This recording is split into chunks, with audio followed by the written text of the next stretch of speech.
release the breakdown. You burn the auction house down. You replace it with the market where we could buy anything. LeBron, Kobe, Shaq, all for a set price. But you lied to us, UK. You lied to us. The market died in front of our eyes. We now have to gamble for anything. Our road is a casino, but you continue to lie. People spend thousands of Kobe, but there was no Kobe.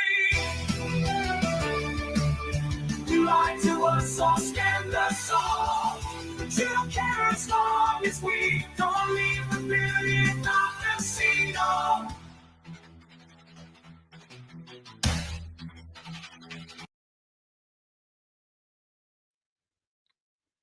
That is the greatest song in the history of music. I absolutely love it.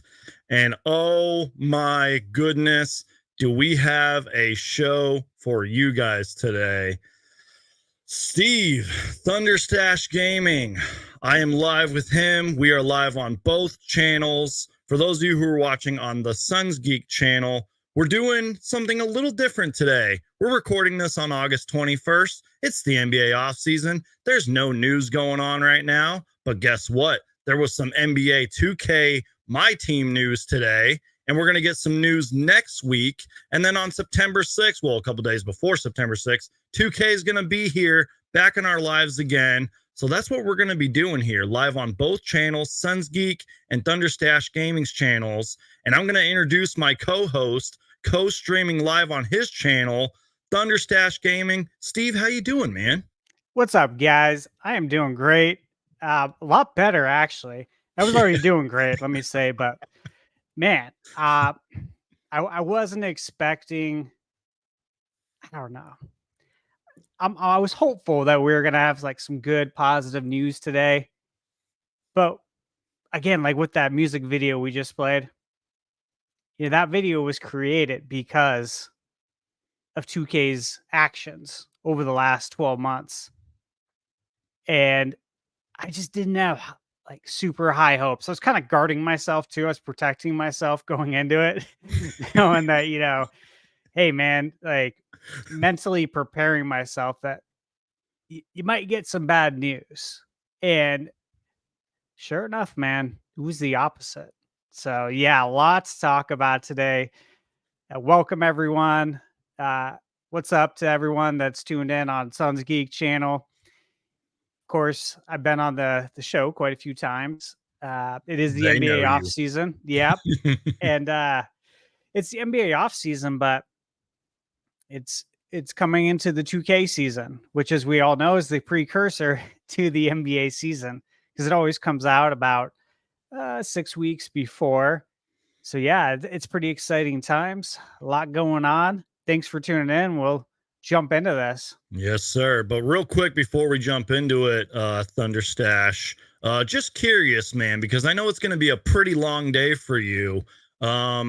You are one of the co-hosts of the Nintendo Byte podcast. And not only that, you can tell us all about that. But I heard a rumor that you have some videos coming out today, man. And I can't wait to see all those. But you just kind of want to fill in at least my audience and maybe even yours, maybe some newer subscribers of yours, because I know your channel's been taken off, about what you got coming out later today before we dive into all this MyTeam news and everything. Yeah, absolutely. Thanks, man. So today at 4 o'clock Arizona time, I have 3 videos coming out, which I've never released. I think more than one video in a day. 3 videos, and it's because I played all of these games back to back to back, and I decided to review them back to back to back. And so this is something new for me, right? But what we're doing is it's reviews for special games. The Legend of Zelda for regular Nintendo, except it's a little different. This is a unofficial Super Nintendo port of the original Legend of Zelda that takes advantage of the MSU1 chip And if you guys don't know what the MSU1 chip is, like I can't blame you because not a lot of people know about it, but it's essentially a fan-made chip that emulates what the Super Nintendo CD that never came out would have been capable of doing. So this is the original Legend of Zelda, but on Super Nintendo with quality sound, a fully orchestrated soundtrack. It's crazy. Then, same thing with Zelda 2. I'm playing it on Super Nintendo with fully orchestrated soundtrack. And then the last one is The Legend of Zelda: A Link to the Past on Super Nintendo, also taking advantage of that. And it has 112 fully orchestrated songs in the game. So they got rid of the original soundtrack and they either used the same song but fully orchestrated, or they added also new songs. So they really didn't take anything away. You either get the fully orchestrated song and then you get more stuff. For instance, like you go into the shop in A Link to the Past and they play the music from Ocarina of Time when you go to the shop. It's crazy, really cool. You got to check it out. I had so much fun with these, but they're all coming out today at 4 p.m.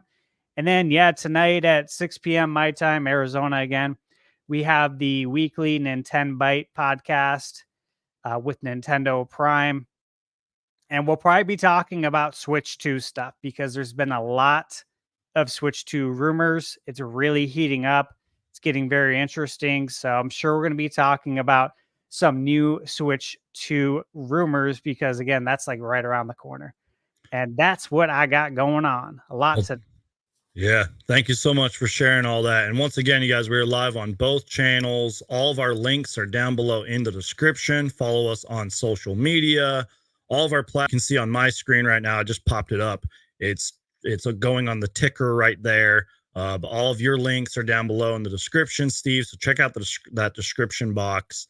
And I am really excited to jump into this, man. But Steve, I know I said before we get started twice already, I'm sorry. I have to do this, man. We have to just react to that beautiful song one more time. I'm sorry. I'm going to play host here. We're going to react to that song one more time because it's absolutely beautiful. And I just want to play it one more time. And by the way, I want to shout out to the creator of this. I believe his name is DBG, if I'm getting that correctly. Big content creator for 2K. And I recently checked out some of his content. I believe he has a second channel where he's covering the WNBA. But you know what? This song is just so perfect. And we just have to play it one more time. So here we go. Back in August, you released a breakdown. You burned the auction house down. You replaced it with the market where we could buy anything. LeBron, Kobe, Shaq, all a set price. But you lied to us, okay? You lied to us. The market died in front of our eyes. We now have to gamble for anything. Our road is a casino, but you continue to lie. People spend thousands for Kobe, but there was no Kobe. You lied to us or scammed us all. But you don't care as long as we don't leave $1 million casino. All right, I'm hyped So up. good. Sorry, I had to play that one more time. I'm hyped up now. I'm ready to go. And in other words, that means my coffee's kicking in. So, Steve, you told me last night. We're gonna let the viewers in a little bit. You told me last night. I'm gonna quote you on this. You were almost ready to quote rage out if the My Team news was gonna be bad. So before we dive into the My Team courtside report and get your thoughts and everything, can you just kind of give us your opening thoughts, your kind of quick little reaction before we really dive into this and then eventually start opening packs? Because that's what we're going to do here in a little bit after we talk My Team news. We're going to open up a whole bunch of packs. So just give me your initial reaction when that was going on. What were you thinking, man? I know you were taking notes too. Yeah, actually, I took a lot of notes. Initial reaction was holy shit. Like They're doing what they need to do. This rarely happens in life, right? Like once a company kind of goes another direction, they rarely will reel it back in and say, you know what, we were wrong. And they didn't say that. They didn't come out and apologize or anything. But I'll tell you what, it felt like an apology. And I'm sure everyone else who plays 2K would agree that that's what it felt like. And I'm willing to accept that.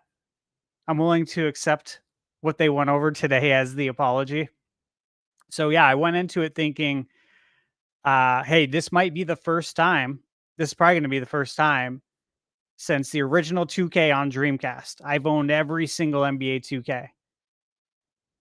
And I thought this was going to be the first time I don't do it, which was kind of a sad realization because it's become a tradition for me, and I think for so many other people, that hey, every year around the same time, we have 2K launch day and it's a lot of fun and you're checking everything out and playing all the different game modes. It's just something you look forward to. I'm sure people can relate that play like Call of Duty every year, right? Launch day is a really exciting time. Obviously, people will play Madden as well. It's just fun, man. And I was like, this kind of sucks that I may not be doing this for the first time in 25 years. Like, it's hard to believe, right? So with that said, I'm thankful that that's not going to be the case. Yeah, man. On a personal note, with what you were talking about, I'm right there with you, man, because I've been playing 2K for as long as I can remember.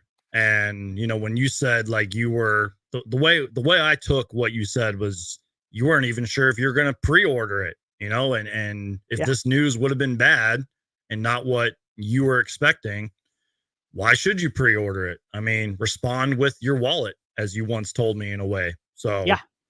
I hear you on that, Vote man. with your wallet. Yeah, vote with your wallet. And even me, man, I've told you in the past, I'm like, I haven't picked up 2K on launch day in the last couple of years. I've waited a little bit, especially for those like patch updates and them to work on the game. Well, yeah, You know what I mean? Brandon, I was just gonna say that too. Is that when you get it on launch day, you know what you are, right? I've told everybody this, and it's sucker? not just no, it's not just 2K though. Okay, it's other games too. You're essentially an unpaid game tester. That's what you are. Exactly my point why I didn't buy it. Yeah, and I've told you, Brandon, that I have submitted so many tech tickets I bet. on 2K's actual tech page over the years. And it's not fun. It's not fun working with the tech team. I don't even want to go into the details of it, but right. Yeah, that's essentially what you are. So I get it. And it is nice to wait for those patch updates. But for people who can't wait, like me, yeah, I deal with it. Exactly. So I guess with that being said, man, I'm about to share the screen here, and Yeah, let's dive in. we watched the Twitch stream. We watched their video version of the courtside report, and I think it's linked in here as well. But we're gonna share the screen, and I'm gonna kind of let you take the wheel here, Steve. If you need me to like click anything or scroll down or whatever the case may be, let me know. But let me lower this little banner right here so they can see better. Hopefully, we look okay on the screen too. But yeah, NBA 2K25, and from what I gathered from that whole thing, and hopefully this is true. I hope I'm not jinxing anything here. It does seem like they listened to the community. They listened to the feedback. They probably got thousands, if not countless, negative feedback from their last MyTeam. And hopefully they listen to the community. So let's kind of start off here. There, you can see the screen. SGA, Jason Tatum, Vince Carter, Jalen Brunson. Is that Jaren Jackson Jr. in the middle? All on the Bulls right there. But here's the MyTeam courtside report. The stream was probably like an hour, maybe, if not longer. It felt like an hour. The Twitch it was 45 minutes. Wow. And that was one of the longer ones, right? I think it was the longest one, which, it's the biggest mode in the game, but they they really went into detail, which is Exactly. good. Because Yeah. if they would have just glossed over things, that would have been concerning. But they went into detail, I think, because they're probably proud of the product they're presenting, Exactly. which is a different tone.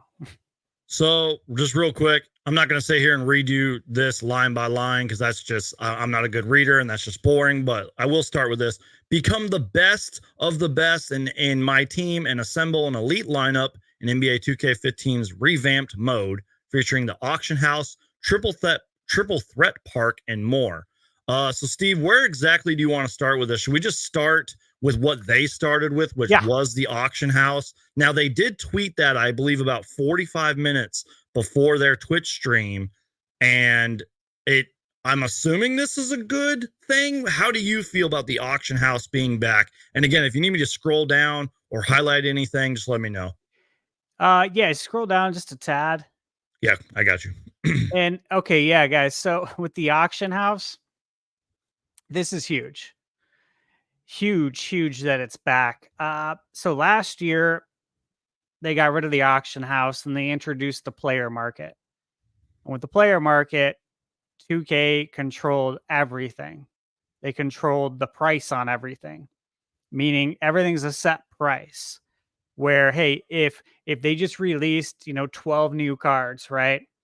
The only way you could buy them is in the player market, and then you could buy it with either VC or MT. So MT is the currency, of course, that you earn in the game, and virtual currency is literally real money, right? Like think about putting money in a vending machine and then you're getting tokens. That's what that is. And as the season went on, it was right around All-Star break. They started releasing cards that were only obtainable through virtual currency, meaning the only way you can get this card is if you use real money. And it wasn't cheap, like at all. So that was not good because they said at the beginning of the year that they wouldn't do that. Right. And so, long story short, I think the player market was a massive failure. And one of the things that everyone has always really liked is buying cards in the auction house because so many people will buy, like with real money, they'll buy tons of packs of cards and they get a lot of duplicates, right? And they just send their card to the auction house and then somebody else can buy it for a reasonable price, not 2K's set price, right? And then one of the best parts, okay, like literally people have YouTube channels that just do this. And it's called sniping, as we used to call it. And basically you set certain filters on your search in the auction house. As Lufa says right here, sniping is back. Let's go. Yes, dude, sniping's That's the so best. good. I love sniping. Like I love it. Sorry to I interrupt. swear to you. No, you're good. Like I could be multitasking, like doing something else, doing work on the computer.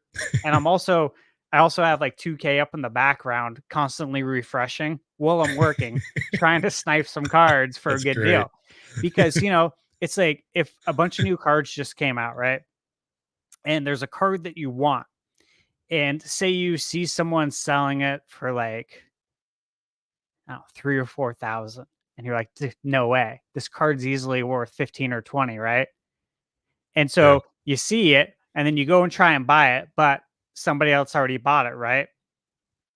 But you start to see what the price is and you're like, okay, I've seen a couple sell for way under. So now I'm going to set my parameters for that because I know people don't know the true value of this card that are playing this game. So you set your parameters from like 100 MT to 4,000 MT, and you just keep refreshing until you see one pop up, and then you try and buy it real quick. It's like eBay. It's like eBay. This is eBay for 2K. Yeah. And it's great because who wants to buy a video game at full price, right? When you could buy a used copy, so to speak, for a quarter of the price. That's what the auction house is. This is great. And real quick, I was listening to you and I was kind of reading what this says right here, and I highlighted what I'm kind of taking away here. I think they're mainly focusing on the menu, but it says auction house menu has been consolidated, I hope I said that word right, into a one-stop shop for searching, buying, and selling. No more exiting back to the MyTeam menus to retrieve your completed actions or check on your bids. For some Yeah. reason, I took that away from a lot of that just there.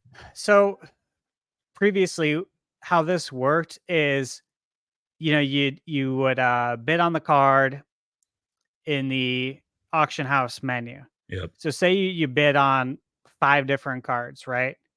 You'd have to exit the menu and then go into another screen called like active bids or something, Yep.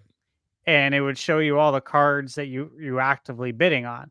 And then if you want to see what auctions were completed, you have to back out of that menu and then go to completed auctions to see if you won anything. It was like Annoying. yeah, it didn't make sense. It's like you had to go to like 4 different websites to get the answer on a problem. Yeah. You know what I'm saying? Like, Yep. this should all be on the same website. Preach. Why, Same menu. why is this yep. on? Yeah. Yep. Yeah. That's what it was like, though. It's like you had to source 4 different websites to get an answer. And now with this, it's like, okay, it's all consolidated under one roof, thankfully. So that's good. What do we got here? What's this chat? It says, dude, I was trying to get a freaking Devin Booker card all year, like the Invincible one, but I couldn't get lucky. And somehow I can get all the GOAT cards here. But I come here to Devin Booker and 2K25. Speaking of Invincible and GOAT cards, later on, we're going to be unpacking some stuff because you've accumulated, and I'm not joking here, 2.5 million in MyTeam points and credits. So we're going to be doing that a little bit later, while also talking about the latest MyTeam news, reacting to what you open, because you know me, I'm an NBA history fan. I can't wait to see all the jerseys and players and all that good stuff that we're going to get. I don't know. I just thought I'd pull that up because one, it said Devin Booker, and it relates to what we're talking about. Oh yeah, and I hope I get it because I want that card too. Exactly. So to talk more about the auction house, okay, these are some of my takeaways that I rapidly typed out while I was watching the live stream. One thing they said is that to unlock more space in the auction house, and if you look at that screenshot, you see how there's 3 cards. Yep. And that's your screen. So normally on the auction house, like in previous years, those cards would be a lot smaller and the screen would be shrunk, and you'd probably be able to see like 8 to 10 cards. Yep. So now it's like smaller. And they said that in order to unlock more space in the auction house, you need to unlock more reps, which that's something we'll talk about as well, because that's brand new. And I think that's great, but we'll touch on that later. But essentially, you know what it reminds me of, Brandon? Have you played like the Resident Evil games? I have not, to be honest. Well, for anyone who's played them, essentially you have to upgrade your inventory in the game, like upgrade almost like your suitcase to carry more items, right? And that's something you earn throughout the game. This is like the same thing in a sense that, like, in order to get more cards to show, you need to unlock and progress more in the game. I think this is pretty cool. They did mention that once you unlock it, that I think it stays unlocked. Yeah, I think I remember them saying that.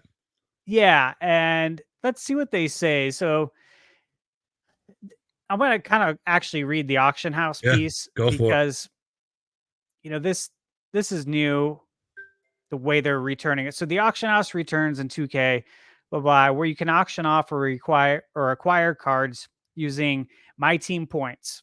That's good. That's key. To enhance your collection. New in 2K25, the auction house menu has been consolidated. Yes. Okay, so you can also search for a selected card directly from your My Auctions menu, so you can easily check empty prices. Is that new, by the way, or has that been around? The search thing? There's always been a search, because that's how you set up your filters. Yeah, I was just curious. For sniping, but I think they did something different here. Okay. And then it says earning more MyTeam rep will increase your my auctions capacity, allowing you to get the most out of the auction house. So, and they said that in order to increase your my team rep, like you just have to like, play the game and win. And I don't even know if you have to win, but you Yeah. have to like play the game. You know what I mean? And increase your reps. So I think that's pretty cool. And real quick, I just shared a tweet from NBA 2K or 2K Intel, and it says, rep seems to be back in NBA 2K25. And I know the picture's blurry, but that's what I'm assuming it's going to look like. And I know there's rep like in the NBA my career stuff too.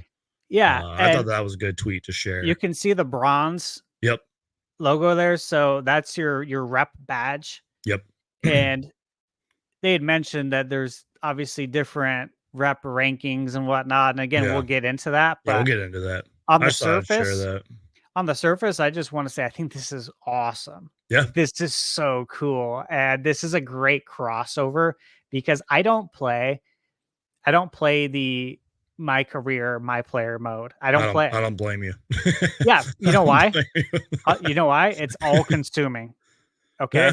Yeah. It would be no different than me being addicted to a game like World of Warcraft. You know what I mean? Like it's all consuming, never ending. I don't have time for that. Yeah, it's too much. It's just too much. But I really appreciate some of the things there. Yeah. And this is one of the things I always thought was really cool. So this is a great crossover. Absolutely. One thing also to mention, this was really funny, but they said 0 tolerance policy in the auction house. I heard them talking about that. If you do anything detrimental to the mode, now the thing is like that's a big blanket statement, and they're the ones who determine what's detrimental. Yeah. So right. I mean, they said basically don't do anything that's against the terms of service. I think this is good. And I always thought this, Brandon, and I thought this was very unfortunate in that there was a lot of people who broke the terms of service and I guess screwed up the auction house, but they didn't really. I think they just screwed up 2K's profits. Okay. And it was unfortunate. And because of that, they took away the auction house last year. Yeah. And they shouldn't have done that. You should never punish everyone based on a few bad apples. Never. Just ban them. Just ban them, dude. Preach. Easy. So I'm glad they corrected that mistake. And real quick, earlier in the show, you were talking about how they didn't apologize, but they admitted to pretty much they know they fucked up. Excuse my language. Sorry, y'all. But they pretty much admitted they fucked up and they listened to the community, as I mentioned earlier, because I think they even said that. They said, we heard your feedback. We hear you. Auction house is back. But it's not just the auction house. It's really, I think, all of my team. We can talk about it later, Steve. Yeah. But like, you literally uninstalled the game at some point. We can talk about that later. But I just wanted to bring that up. I'll have you tell that story later, but you want to continue on here. Yeah, let's go ahead and hit the next part. Yep, let's do it. Let's go to Triple Threat Park, which I found this kind of interesting. That's just my personal opinion. I don't really know if a lot of like hardcore my team gamers are thrilled about this. I found it interesting though, man. I think it's pretty cool. Okay, so let me explain a couple things. Yeah. One, I think this is fantastic. This is one of the things that I was saying that I love, right? Yeah. And there's a lot of big things here that I really appreciate it. Let's kind of read through it though. Yeah, let's go for it. I'll give you a little breather if you want me to read some of it. I can give you let you take a break here. Okay, yeah. If you want to go ahead and read that. So, okay, let's see. So now they did make this clear real quick because they mentioned it a couple times. This is only available on new gen, which I know in 2K's history, that's always been a thing. Like, you're only going to be able to play these game modes or do X, Y, and Z on new gen consoles. I guess to an extent, I understand it. Whatever. I just want to make that clear. You have to have new gen in order to do this. Let's read it. NBA 2K25 introduced one of the biggest upgrades to my team in its history. Triple Threat Park. Meet new friends face to face, blah, blah, blah. Play against play up or against in the new home for Triple Threat Online, blah, blah, blah. Triple Threat Park will be accessible on PS5. They on new gen is what I'm trying to say here. Let me see. For the first time, you will take the court in park gameplay with NBA players while your my players cheer from the sidelines. So in short, it's all on new gen, Triple Threat Park. You can take the court on the park with your players. They said that the my players are cheering from the sidelines. That way they're not in the way. Triple Threat Park is a faithful remaster of NBA 2K16's Rivet City Championship, My Park, including details down to the iconic chain nets and glass walkways. That's pretty cool, Steve. So they're sort of doing a throwback to NBA 2K16. And one of the hosts on that show, by the way, was wearing an old 2K16 shirt. I thought that was pretty badass. Real quick, Steve, just any takeaways right there? Was there, I know I didn't read that full thing. I'm sure there's probably a lot I missed there, but I know you're excited about this. What do you think about it? Yeah, so a lot of takeaways. One, playing Triple Threat online or offline, you've been inside this gym and it's got like a ton of neon colors on the court and everything. It's just very unnatural, right? Yep. It looks like, I don't know, like you're playing on a dance floor. Or like an in-season tournament court for the NBA. Yeah. And honestly, I don't like it. I don't really care for it. I like those modes. I really don't care for the surroundings, to be honest with you. Yeah. And it's not a huge deal. Like it is what it is, right? Yeah. But this is a visual, I think, visually cleaner. It looks better to the eye, Totally. I love that we got the chain nets because anyone who's played basketball in real life, bucket. the sound of a chain net is special. Beautiful. It's beautiful. Yeah, it's beautiful. So really happy about that. That's all cool. A couple other things. So what I noticed is that they said that you'd use your my player. Yeah. So and they said that you can walk from the city in the game to the street courts. Sweet. So you know what they're doing is that they are forcing, and this I don't say it's bad or good, but they're basically forcing MyTeam players who only play MyTeam to create a My Career player. Yep, which that might receive some mixed feedback, maybe. Yeah, it depends on how they do it. Because I know My Career is not for everybody. No, but they're forcing you to at least do that, okay? Yeah. And then they're saying you can stroll through the city to then go to the Triple Threat rooftop courts. Yep. Why do they want you to do that? So, sorry to interrupt real quick. Yeah. If you're watching the screen, you can see a little preview of the park and everything that we're looking at here. And we're recording this on August 21st, by the way. There is going to be some I think it's My City news coming out next week. Yeah. But to answer your question, Steve, why are they doing that?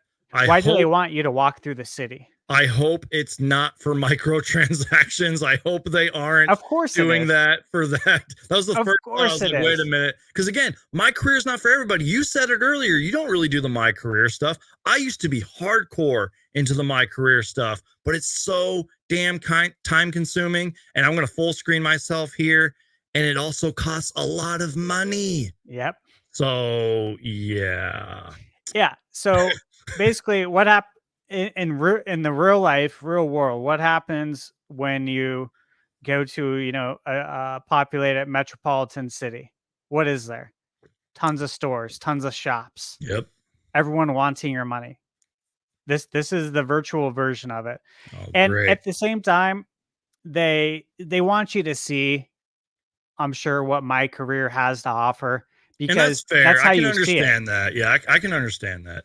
Yeah, but that's how you see it, right? Is that like you go through the city and you see different modes that you can go do. Yep. And so I get it, and I don't mind that, and it is what it is. Yep. And you know what?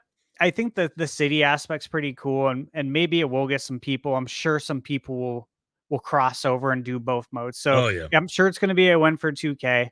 Yeah. Another thing that's really cool about this, okay, is that so last year there was a lot of agendas for the triple threat online co-op mode. Yeah. And it's so hard to find co-op people to run with, right? And with this, you go to the park and they show you, do you see on this GIF that they're showing, you see the triangles on the baseline Yep. that are green? Mm-hmm.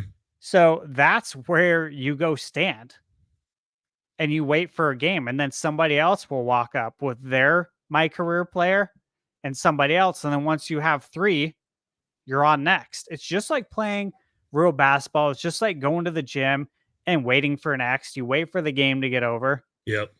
you hop in, and then you play.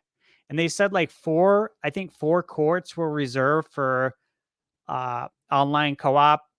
And then, there's a couple, the other courts are for online, but I thought that was really cool. And that's a way to, I think, really make this mode, the triple threat online co-op, a lot better. Mm-hmm. It'll make people play it more. And the thing is that Brandon, there are so many prizes that were locked in that mode. Yeah. And a lot of people didn't get them because it's kind of hard to find, people who can play right when you're playing. Exactly. And so it's cool. And what else did they mention? One other thing is that you choose 3 cards. So say your 3 favorite players, right? Are what?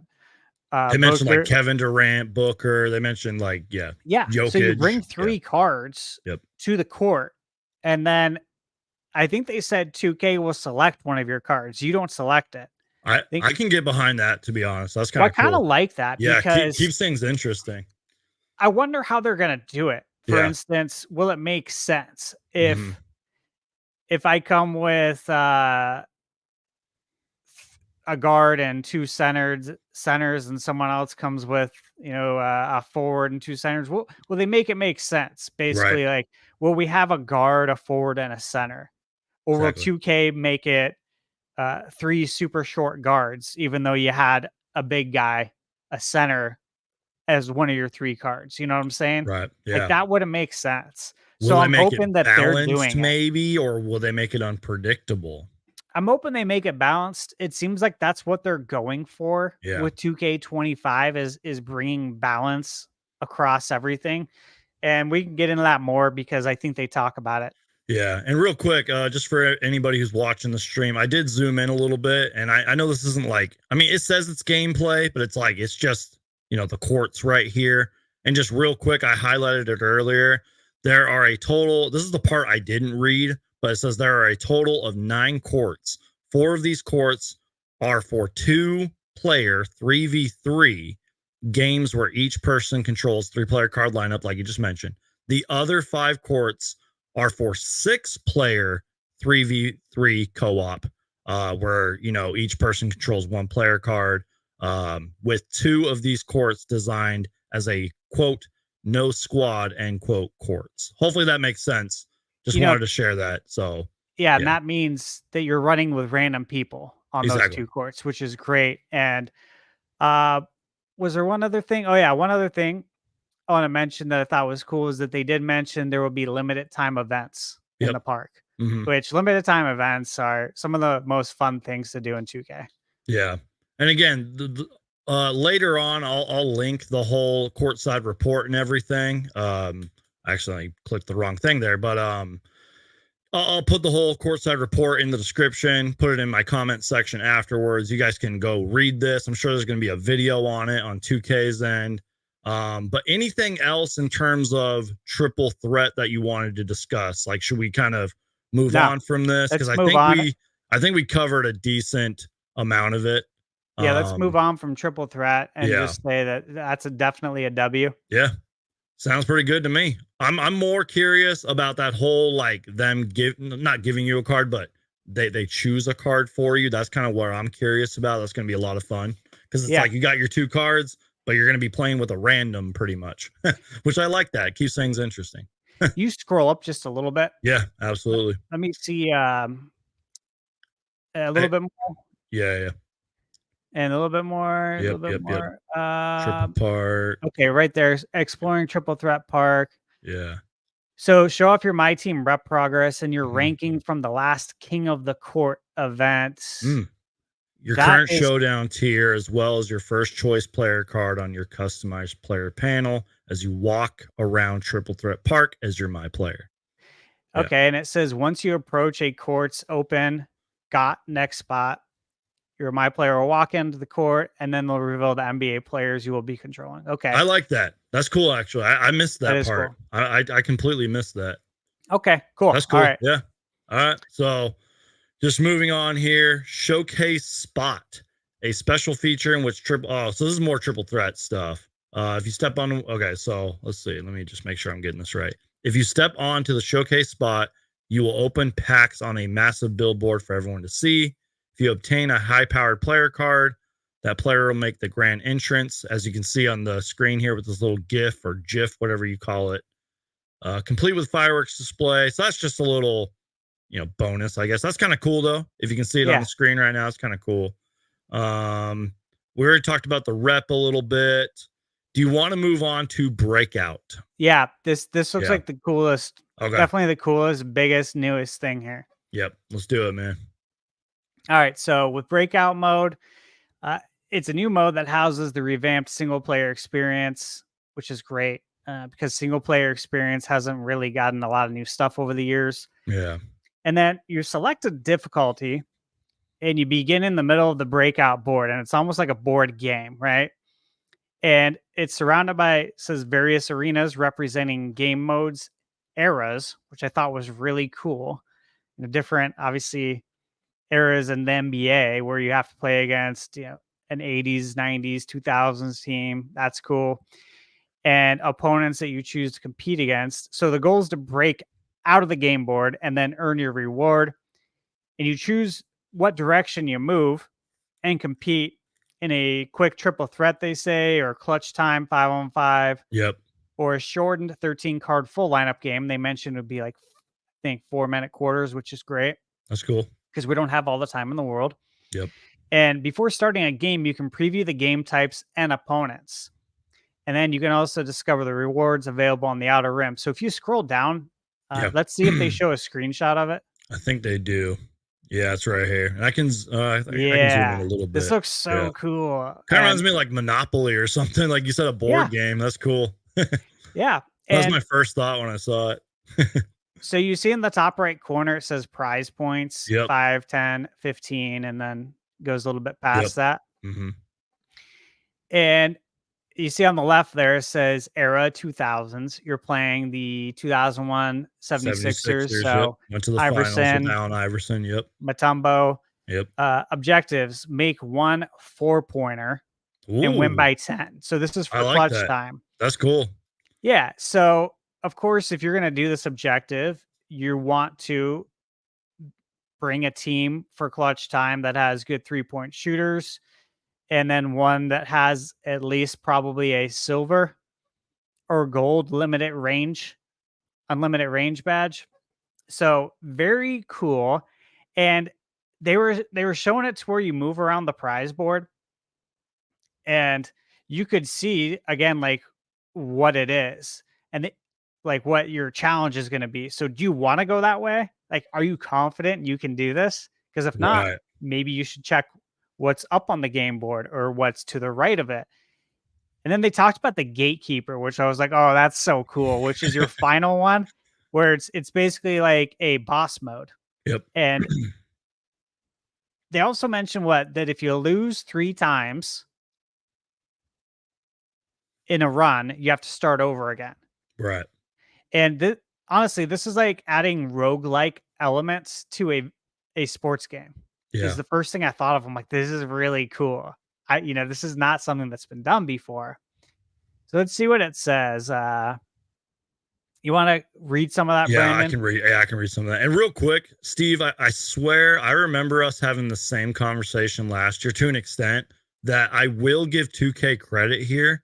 They do a good job of like making sure you're playing the game and keeping you on the game. Because when you were going over that was like my first thought. I was like, They want you to actually play the game and stay on the game, you know, and I give 2K credit for that. But let me just read you guys some of this. As you explore each board, you'll play against a range of opponents, including NBA teams, historic teams, era themed, blah, blah, blah. We talked about that a minute ago. Win prizes and points and progress in that direction on the board. And each game has a single game objective. We talked about that just a few minutes ago. Let me kind of scroll down a bit. With the addition of Breakout, the standalone triple threat and clutch time modes have been retired and merged into this brand new comprehensive experience. However, within Breakout, you can choose to play on the boards that exclusively contain triple threat or clutch time games. Both triple threat and clutch time games are now played in the quote House of Clutch arena, with triple threat games still using a smaller 3v3 court, but with the fans behind the court surrounding the barriers away from the action. So that's like the second time we've heard that, because we heard that with triple threat earlier, where like the my players or whatever will be pushed to the side. They're not in the way. So maybe they received some feedback about that. You know? I know they did. Yeah. Yep. Yeah, because that honestly, that is so annoying when you're playing. Yep. And like people, okay. What's funny is like in real life, when you go to the gym, you go to the rec center and you're playing a full court game, right? Yep. How many times are you playing and a basketball comes over from the other court? Yep. And you have to annoying. stop play. Yep. How many times will someone, if you're playing full court and you're down on the other end, and somebody will come onto the court that you're not on for a second and try to get a couple shots in when there's other courts open? Yep. And there's This like, yeah. This literally happened yesterday. It happens all the time. It's been happening for decades. You know, I've been playing ball my whole life. This always happens, right? Yep. And this is one of the just annoying things that happens, but you know, it's life. It just is what it is. Why would you add that to the game? Something that nobody likes in real life. Exactly. I was like, what are you doing? Why is this dude on the court? Yeah. Why is there interference? I feel like it causes did like you guys glitches. code it this way? Yeah, exactly. It causes like glitches and all that too. I couldn't believe it. So when they said today that they fixed that and made sure that all of the fans or all the people that are just hanging out, you know, basically at the gym, don't come on the court now. I'm like, yeah, thanks. Great. Like, I can't believe you guys did that. So it's also the fact that like we're in the year 2024. In a few months, it's going to be the year 2025, and they're finally addressing that. You know what I mean? Like, I think they even did stuff like that in my career mode, if I remember correctly. Yeah, I just come on, 2K. Nuts. What are we doing? Yeah, that was crazy. But I was really happy to see that. Yeah. Any other like takeaways with this game mode? Do you want to kind of continue on here? And by the way, later, like when we're opening packs, if you want to dive deeper into Steve's question here, I highlighted it. We can talk about that later. But yeah, I would say the only other thing I mentioned about this mode, again, one, like you said, it's designed to keep you in the game and playing it more. If you lose 3 times in a run, you have to start over again. Yep. I do like that kind of in a weird way. I like it. It's challenging. Just saying. Sorry to interrupt. Yeah, no, I love it. Yeah. It's challenging. What else? The Gatekeeper team. I love that. I actually, from everything I saw, I am like super hyped about that mode, and I can't wait to see more of it. And I can't wait to see what the prizes are going to be. Yeah. That'll be really fun because, you know, the juice has to be worth the squeeze. If I'm going to spend time to do this, the prize has got to be good too. Like, it can't be like a badge pack or a bronze shoe pack. It's got to be some good stuff. So hopefully they don't mess that up. Exactly. Now, Showdown, is that a new like mode or like? Yeah, they said it's replacing Showdown. Yeah.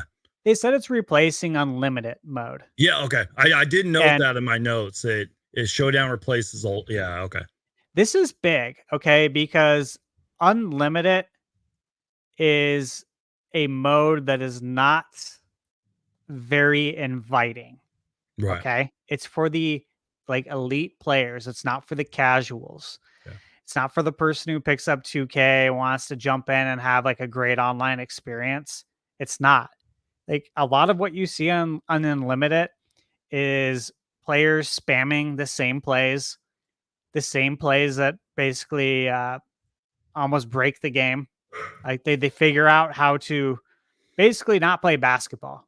Like we're not Yeah. even playing basketball, right? This Yeah. doesn't feel like They're basketball. cheesing. They're cheesing. Yeah, just cheesing the shit out of the game, and it's not cool. And then of course they get on the microphone and just talk mad shit and use all kinds of like racial slurs, like everything. To the point that when I started streaming 2K, I had to mute everybody because I don't want that on my channel. You know what I'm saying? Yeah. So it's toxic mode.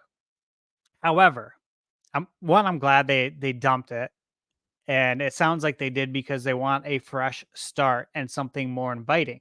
Because that's the only way you're gonna grow 2K is if you do things that are more inviting.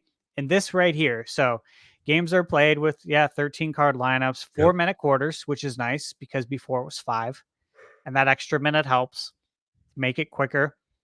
But here's the key part. The core of this mode is a progression system across 15 tiers. There's Yep. 15 tiers.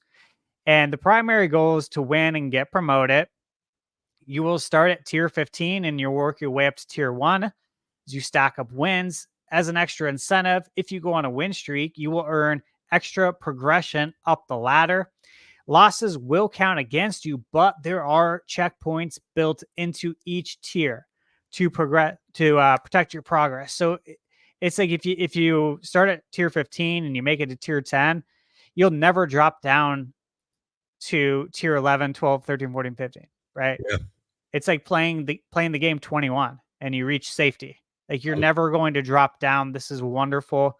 They also mentioned that one thing that I love here is that with this mode, they are going to use the tiers for matchmaking. Yep. Huge. Keep it balanced, right? Huge, dude, Yeah. because I can't tell you how many times you go into a game of Unlimited and you can see that the person you're playing against spent like $500 in real world money on their Yeah. lineup. Yeah. You're like, you know what I'm saying? And then you're going in there with cards that are nowhere close to as good. And it's just silly. You know what I'm saying? Yeah. It's lame. And so that problem won't be fixed with this, but I think it will help a lot because again, the matchmaking was just all over the place. And the first thing I thought of, Brandon, is that this is easy to manage for 2K. Right. Because that's how you code it. You literally write in the code, behind the scenes that, hey, tier 15s play against tier 15s. How hard is that to manage? If there's no tier 15s available for a game, match them up with tier 14. We're going to move you up one more tier, but we'll probably give you more XP if you win. And Easy. also, like we've like we've talked about a couple times here, it kind of seems like they're trying to balance it out. That's the vibe I'm getting from the Showdown feature. And I want to read the big red letters here on the screen. Quote, Showdown features an improved leaderboard that only considers games played between tier 1 players. This will ensure the leaderboard accurately represents the best players in Showdown. So again, sounds like balance. Whether you paid a lot for your MyTeam Showdown and all that, or you didn't, it seems like if you win and you're competitive and you play and you're stacking up wins, hopefully the matchmaking system will match correctly. And as it says here, that the best players in Showdown will be playing against each other. That's the vibe I'm getting from it. Yeah, I love that. And if you scroll down just a little bit, Brandon, it says tiers also come into play for matchmaking. Yes. It says after you get a target amount of Showdown wins each week, you will qualify for the new competitive King of the Court mode. Yep. And they mentioned that the King of the Court mode is every Saturday from 10 a.m. to 2 p.m. Yep. And starting on September 14th. Yeah. Yeah. So this is something that you work towards during the week. Sweet. by playing the game, and then you can enter into the King of the Court mode, which again, I thought that was really cool. Yeah. I think that's going to be fun, especially for people who really like to compete like I do. I'm hyped for that. And so it says to qualify, you must meet certain qualification thresholds in either the new showdown or in triple threat park modes during the preceding week. And you scroll up just a little bit, Brandon. Yeah.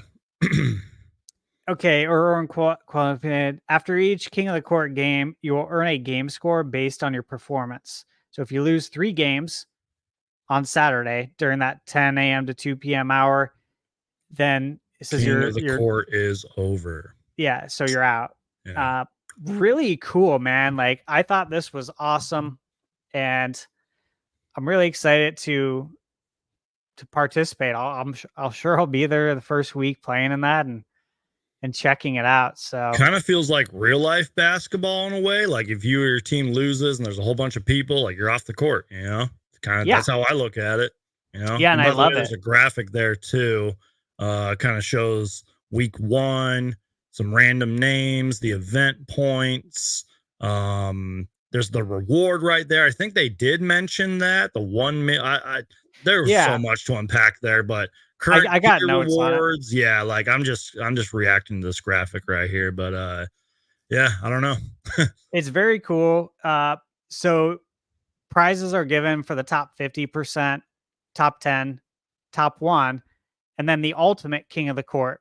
So for each week, whoever's like number 1, they get 1 million VC. Yeah, I I didn't was like, want to holy butcher that. shit. I was like, I thought that's what I heard, but I was like, I don't want to say the wrong thing here. That's really That's cool. nuts. And I will mention that this is a full lineup mode. Yeah, Very cool. I'm excited to, of course, see how this plays out. And like anything, like with all the other modes, I'm excited to see what the rewards are going to be because that's going to be key, right? yep. Your accomplishments in the most recent King of the Court will also be proudly displayed on your My Player panel while in Triple Threat Park. This is where the best of the best in my team will compete. I think that's pretty, you know, pretty forward, if you will. Yeah, I think Yeah. it's great. And one other thing I'll mention too about the showdown mode Mm-hmm. is that they said every Friday at 8 a.m. Pacific time, if you've gotten enough wins over the last week, you'll be able to choose a reward group based on your reward tier. Yeah. So that's like cool. That's something to look forward to every Friday morning. I'm excited for that. You want to jump in now to the My Team? I think My Team rep might be next. My bad. Sorry. Yeah. Okay. Where are we going to next? I'd say just go ahead and scroll down to the challenges. That's the next one there. Yep, we are right here. Yep. Okay. NBA 2K25's My Team combines agendas and challenges together into the challenges menu. This is your single stop for the most of the live content updates that My Team receives multiple times each week. Starting from the home tab, you will see 3 selected challenges with rewards and your progress. At any given time, these features will quick challenges that can be completed in a single game, ones that take a few games to complete, and challenge groups with greater rewards. And there's the graphic right there. They did mention like the menu feature. I feel like we've had that conversation earlier about menus, going back to certain screens and all that. How do you feel about this, man? What are you thinking on this? Well, I think it's great because like when I play this game, I have to go into the agendas Yep. and see what they are. Okay. Then I bring up a Word doc, Microsoft Word, Yep. and I'm literally typing out what the agendas are Right. because now I need to go into another screen and then look at the challenge and then set my roster so I can do said challenge. And I want to try and complete as many agendas as I can within each challenge to be as efficient as possible, right? Right. Like if I can do 5 agendas in one game versus okay, I'm just doing one agenda in this one game when I could get 5 done. That's not efficient. So I like literally type it out. But I have to go into all these different menus to see everything. What they're saying here is that hey, we simplified it. It's all it's all in the same spot now. So this is Right. good. This Yeah. is good. This is an easy win, quality of life improvement. Yep. Real quick, we I feel like we sort of addressed it, and I feel like it is going to be a contributing factor here. The whole my team rep, kind of like the rep in my career and whatever other game modes there are. I don't know if I have really too many thoughts on this. I don't know if there's any like significant improvements on this, but it does seem like my team rep is a real thing. Do you have any thoughts on the Yeah. my team rep? Yeah, this is badass. I Yeah. love this. They said it's a year-long progression system. Okay. So it Yeah. doesn't reset at the end of the season, which is Yeah. really cool. So this is like your almost like your street cred, but in the Yeah. game. Exactly. And you start off as bronze, and it says you can move your way all the way up to I think they said dark matter and goat tier. And rep is earned by completing games and challenges and also limited time double XP. There's rewards like unlocking the auction house, which has always been a thing. You've always had to Yep. unlock it. Yep. Unlock more capacity in the auction house, free packs.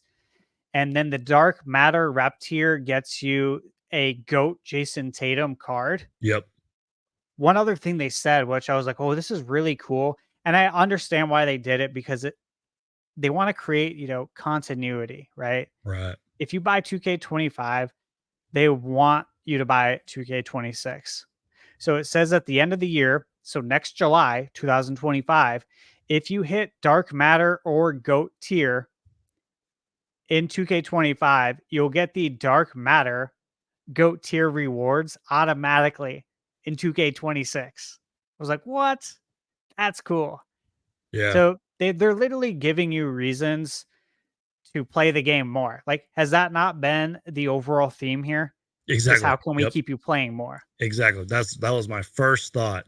And I guess it excites me that you're more excited about the my team rep. And I think you said it I love it. perfectly that even younger people can understand. It's pretty much street cred.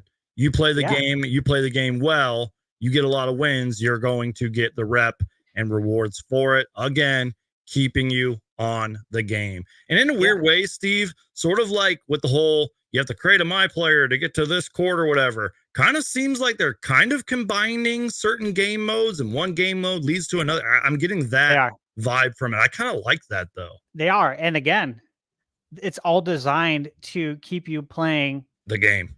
the whole game. Yep. Not just my team, but all the modes. And what happens when you play all the modes? You probably spend more money. Yep. That's what they're counting on. Yep.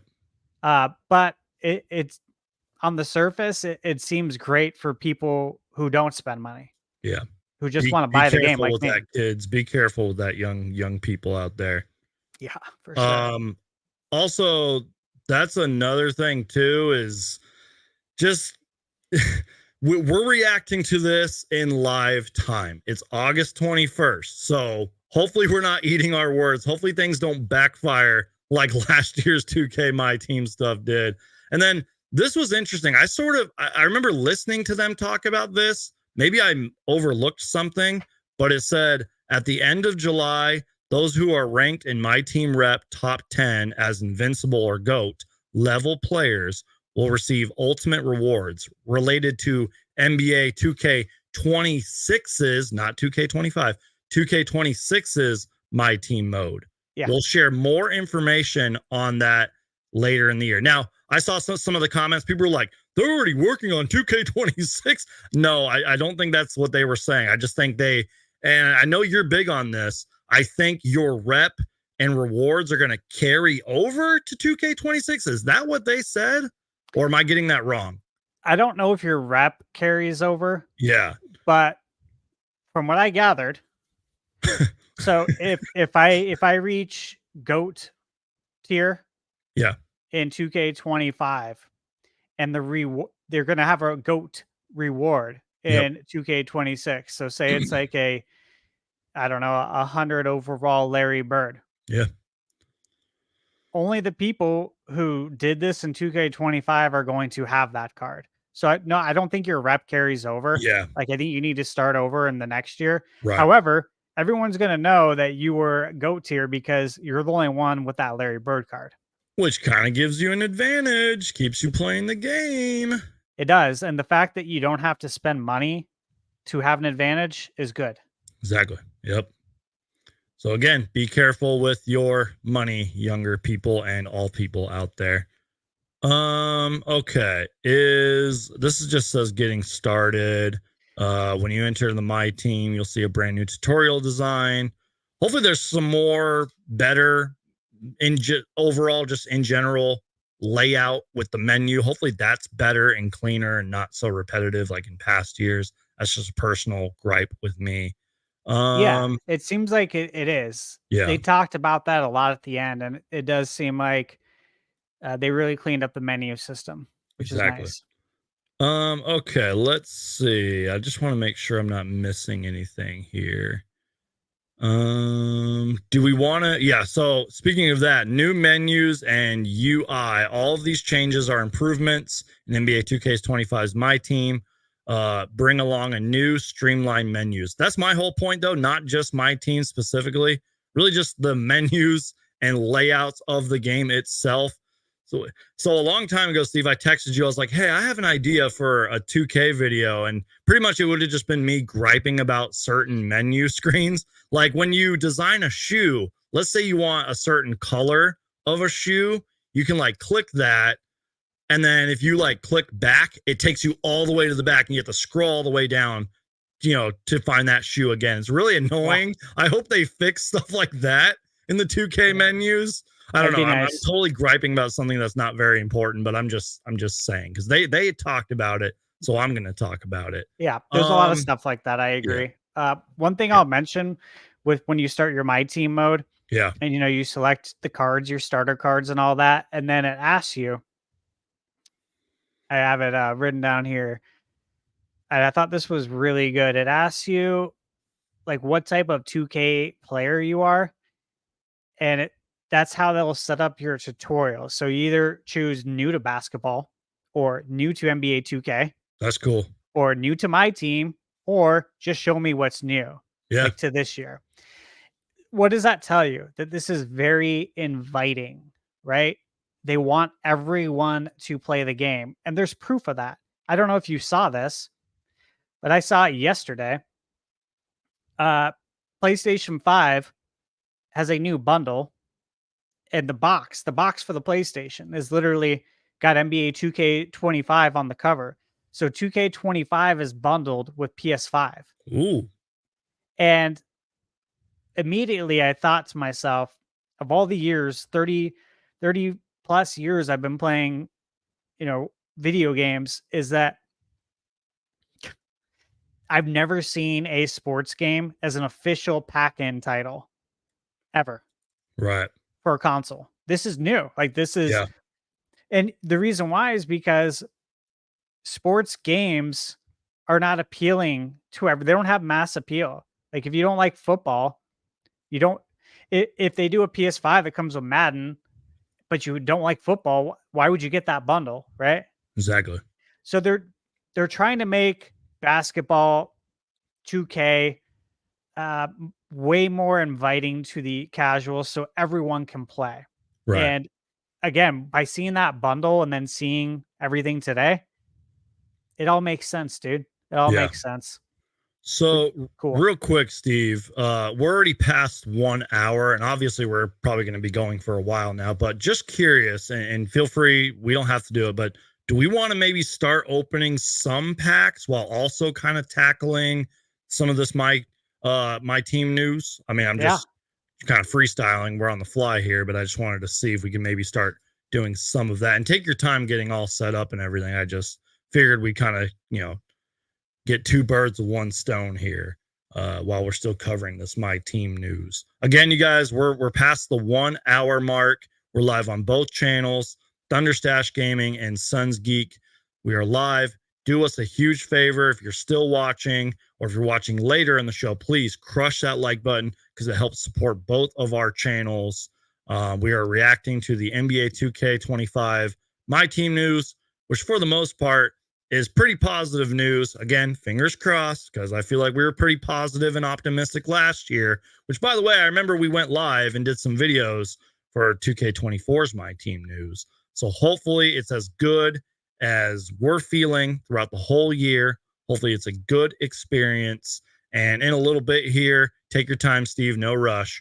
We're going to be opening up some My Team packs because you have accumulated 2.5 million, in My Team points and credit that we're going to be doing. And I'm so excited for this. Going to be reacting to everything we unlock. Maybe we'll have some side conversations as well, because we got a couple questions in here. Maybe we'll just talk about certain NBA or NBA 2K stories, I should say, bad and good.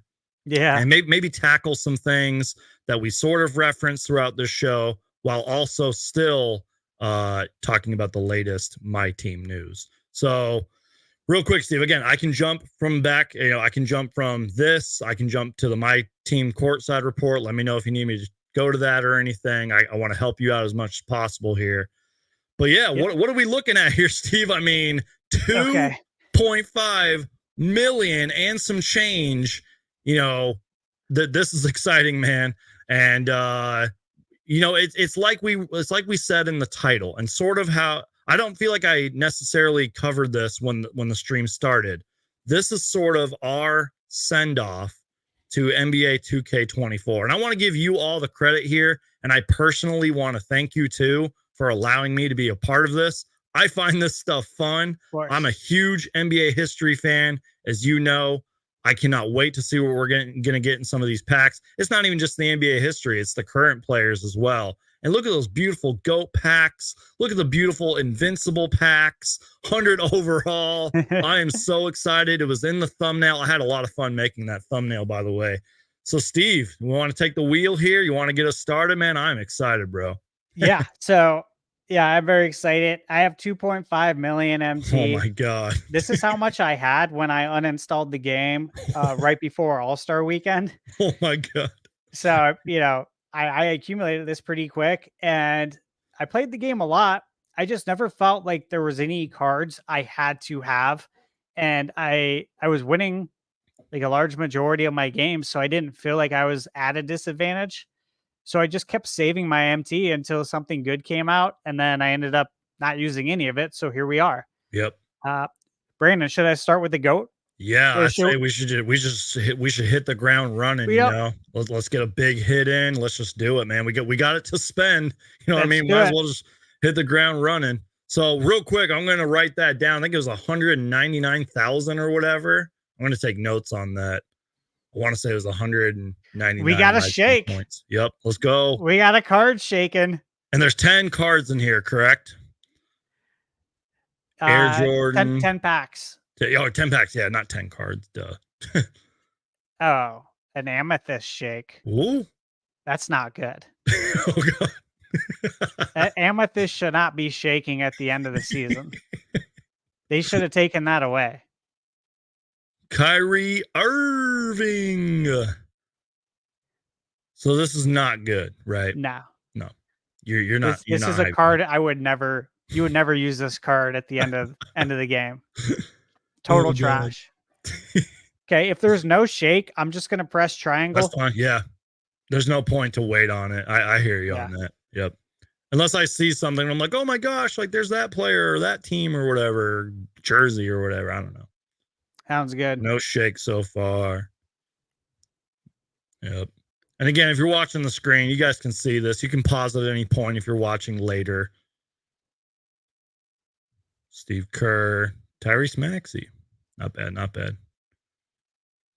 No show. Oh, maybe shake. No. Oh, Yusuf Nurkic. Let's go, Suns. Let's go. Yeah, they got him in the I love it. Valle jerseys. El Valle, however you pronounce. I had so much trouble pronouncing that at first. These are the side conversations we're gonna have, Steve. Oh, here we go. It's only a diamond though. Got to shake.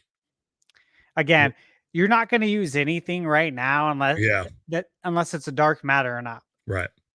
Because we're so far into the game, Yeah. Yep. Donovan Mitchell recently got a big extension with the Cavs, I believe, and they seem like they're going to be running it back. for better or worse. Yeah, right. Oh, DeAndre Ayton, former Phoenix Suns center. Oh boy, we could have an hour-long podcast on him alone. Hopefully he can make it to the court. Hopefully he doesn't get snowed in. So good. Trey Murphy, one of my favorite players in the league. Dude, these cards so far, so trash. Oh my god. Is that a gold shake? Oh, or is that a goat shake? That might be a goat card. What are we gonna get? What are we gonna get? Because a gold card's never shaked before. It's got to be a goat card. It's taking a while too. What is it? Oh, Eastern Conference. Who is it? 32. Dr. J. Oh, Dr. Julius Irving. That's a beautiful card. Look at that. That's sick. That's cool. Okay. Nice. I have a Dr. J GOAT card. Yeah. But it's a 99 overall. Okay. So I must presume that's better. Yeah. We got another GOAT card. Let's go. Back to back. Let's go. Yes. Power forward. Western Conference. Dirk. Oh, it's Dirk. Yeah, I was like, I saw it. I was like, is that Dirk? Yep. Dirk's got such a hard release. Like his release is so hard to time that he's really never a usable player for me in this game. Right. All right. So this is all the crap that is extra. So I'm just going to sell all of it. All right. Let's go to Invincible. Let's do it. And these are all 10 packs, right? Yeah. Okay. These are 10 pack cases. Cool. All right. So the Invincible is mainly, I think actually all of it is Team USA players, but all throughout the years. Yeah. So there will be good cards here. And yes, to the younger generation, there was other Team USA teams like the Dream Team and the 96 team and the 2010 team, 2008 team. 2008. Yeah, 2008. Yeah. The Redeemed team. Yep. There's even a bronze medal team, which was an epic failure, I believe, in 2004 with my boy Allen Iverson on it. Yeah, and Carlos Boozer. Yep. Classic. Carlos Boozer played like a total loser, as I used to say. Hey, his kid is on the come up, though. He's probably going to be a future draft pick, I think either next year or the year after that. This is Marcus Smart. Oh, maybe. Oh, Ant-Man. Wow. Okay. Nice. And he can play point guard. Nice. That's a bonus. All right. That's a good card. That should be a fun card. You know, obviously for me, I'm hoping with any of these to possibly pull some D books. At least one Devin Booker card somewhere would be nice. Yeah. Kind of like we had a comment about that earlier, you know? Yeah. Yeah. That's two of them. Two Dominic Barlows. Yeah, I know. So I was like, didn't we already pull him? What are the odds? Right.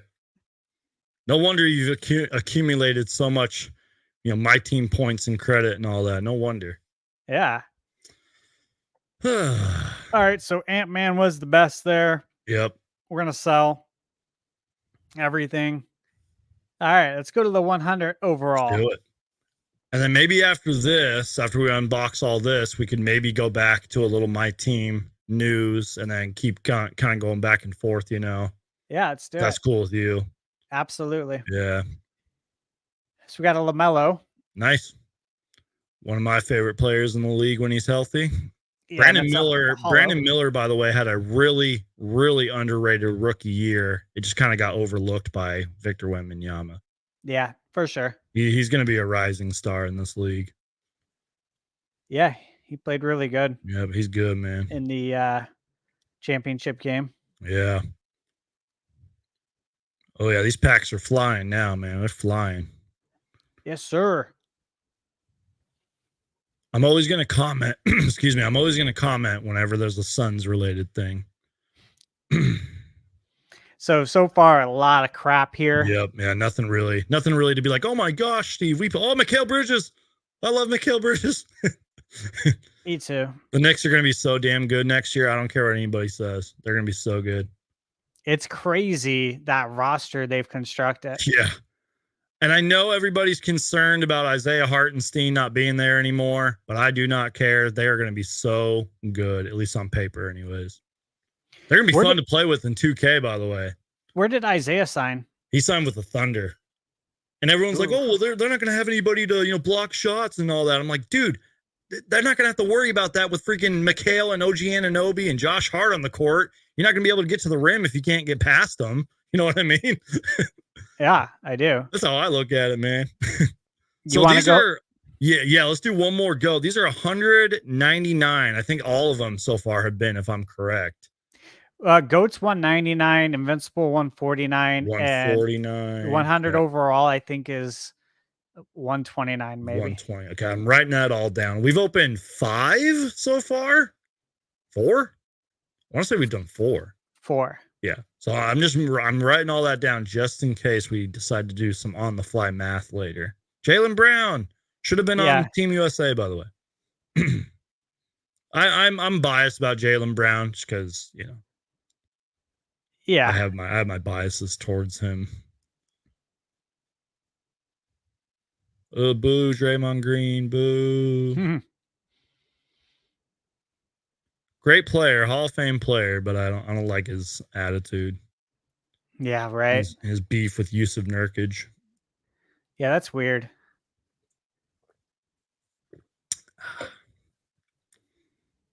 Busy. Let's go. By the way, he will be probably literally the last player signed in free agency because that's how it always seems to go because he's too busy. Bradley Beal, let's go. And our El Valle. Wait, is that that's our core, right? Let's go. But yeah, Busy will be like the last player signed because he's too busy, making a difference in the world to focus on free agency and contracts and all that. I think that's a pink diamond. Well, let's go. But again, this isn't a card I'll use. Yeah, right. Well, Joker? Maybe. Yep. Yeah.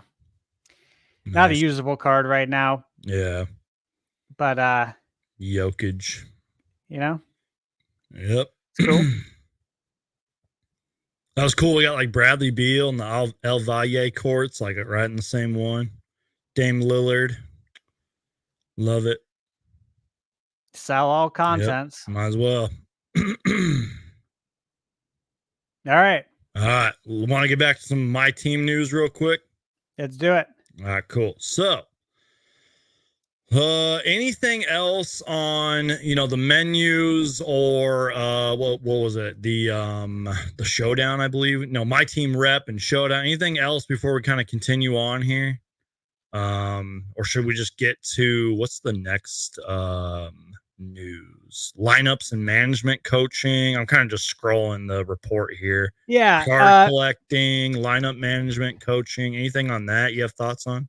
Yeah, stay right there for a second. So legend badges, that's really cool because currently you have the Hall of Fame badges, right? You have bronze, silver, gold, Hall of Fame. Yep. So now this adds another tier, legend badge. That's cool. I'll be interested to see how hard it is to get legend badges in the game. Another thing they mentioned is they said similar to Hall of Fame badges, legend badges skip the bronze, silver, gold progression typically required, meaning if you add a badge to a player, say there's an open slot, and you want to add a gold badge, you can't.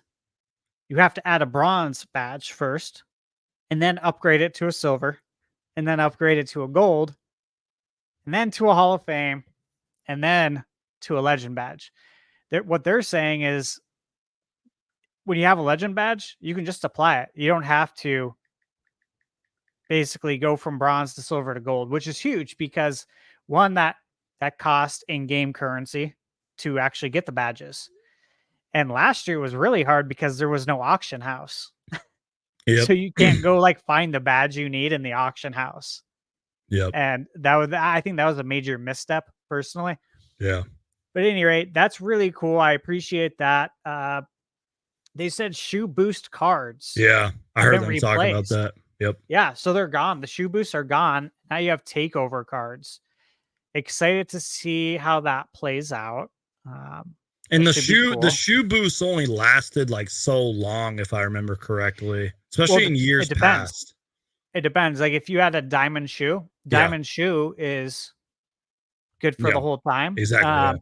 And whatever abilities you add, whatever stat increases, those stay forever. Right. But anything other than that, yeah, you're right. Yep. Didn't It's a last very limited long. time only. Yep. Coach cards. I like this. So they said your coach cards may now boost both your lineup badges and attributes. So in previous years, coach cards just boost your attributes, like, like a +3 3-point shooting for your entire team, Right. right? With this, they're saying, hey, based on your coach card, if you have a bronze badge, it'll upgrade it to a silver or a gold. Who knows? It'll vary.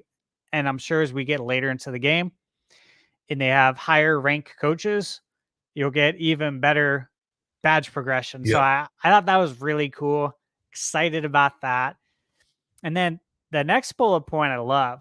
It says active coach boosts are now more obvious with an indicator that appears next to your player's feet. Yep. So like last year or the current year, you had certain stipulations, right, that had to be met in order for your coach boost to be activated. But there was no way to know if it was actually activated. Right. You know what I mean? So I think that is great that they'll actually show it on the HUD. So you'll see it on the screen. Yeah. Love that. Real quick, I think I remember them talking about this, the coach settings, and I heard them say, and maybe I'm mixing, I hope I'm not mixing this up. They said you can choose your offensive and defensive settings. Am I getting that correctly? That's what it says here. Yeah, like I heard them talking about that.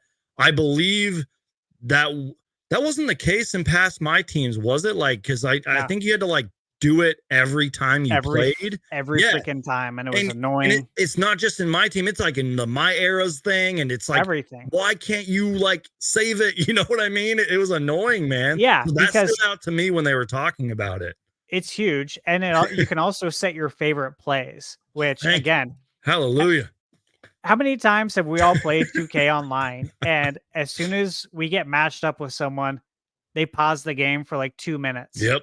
Every time, because they have to set their lineup, they have to set their plays, they have to set their offense and defense. And it's like, dude, how can you guys not find a way to save this stuff? It was just so mind-boggling because like you could do that in NBA Live. Yep. Growing up.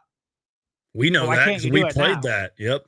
Yeah, exactly. So glad that's fixed. That'll make games quicker. As you noticed, another theme, right, Brandon, is that the games aren't going to be as long.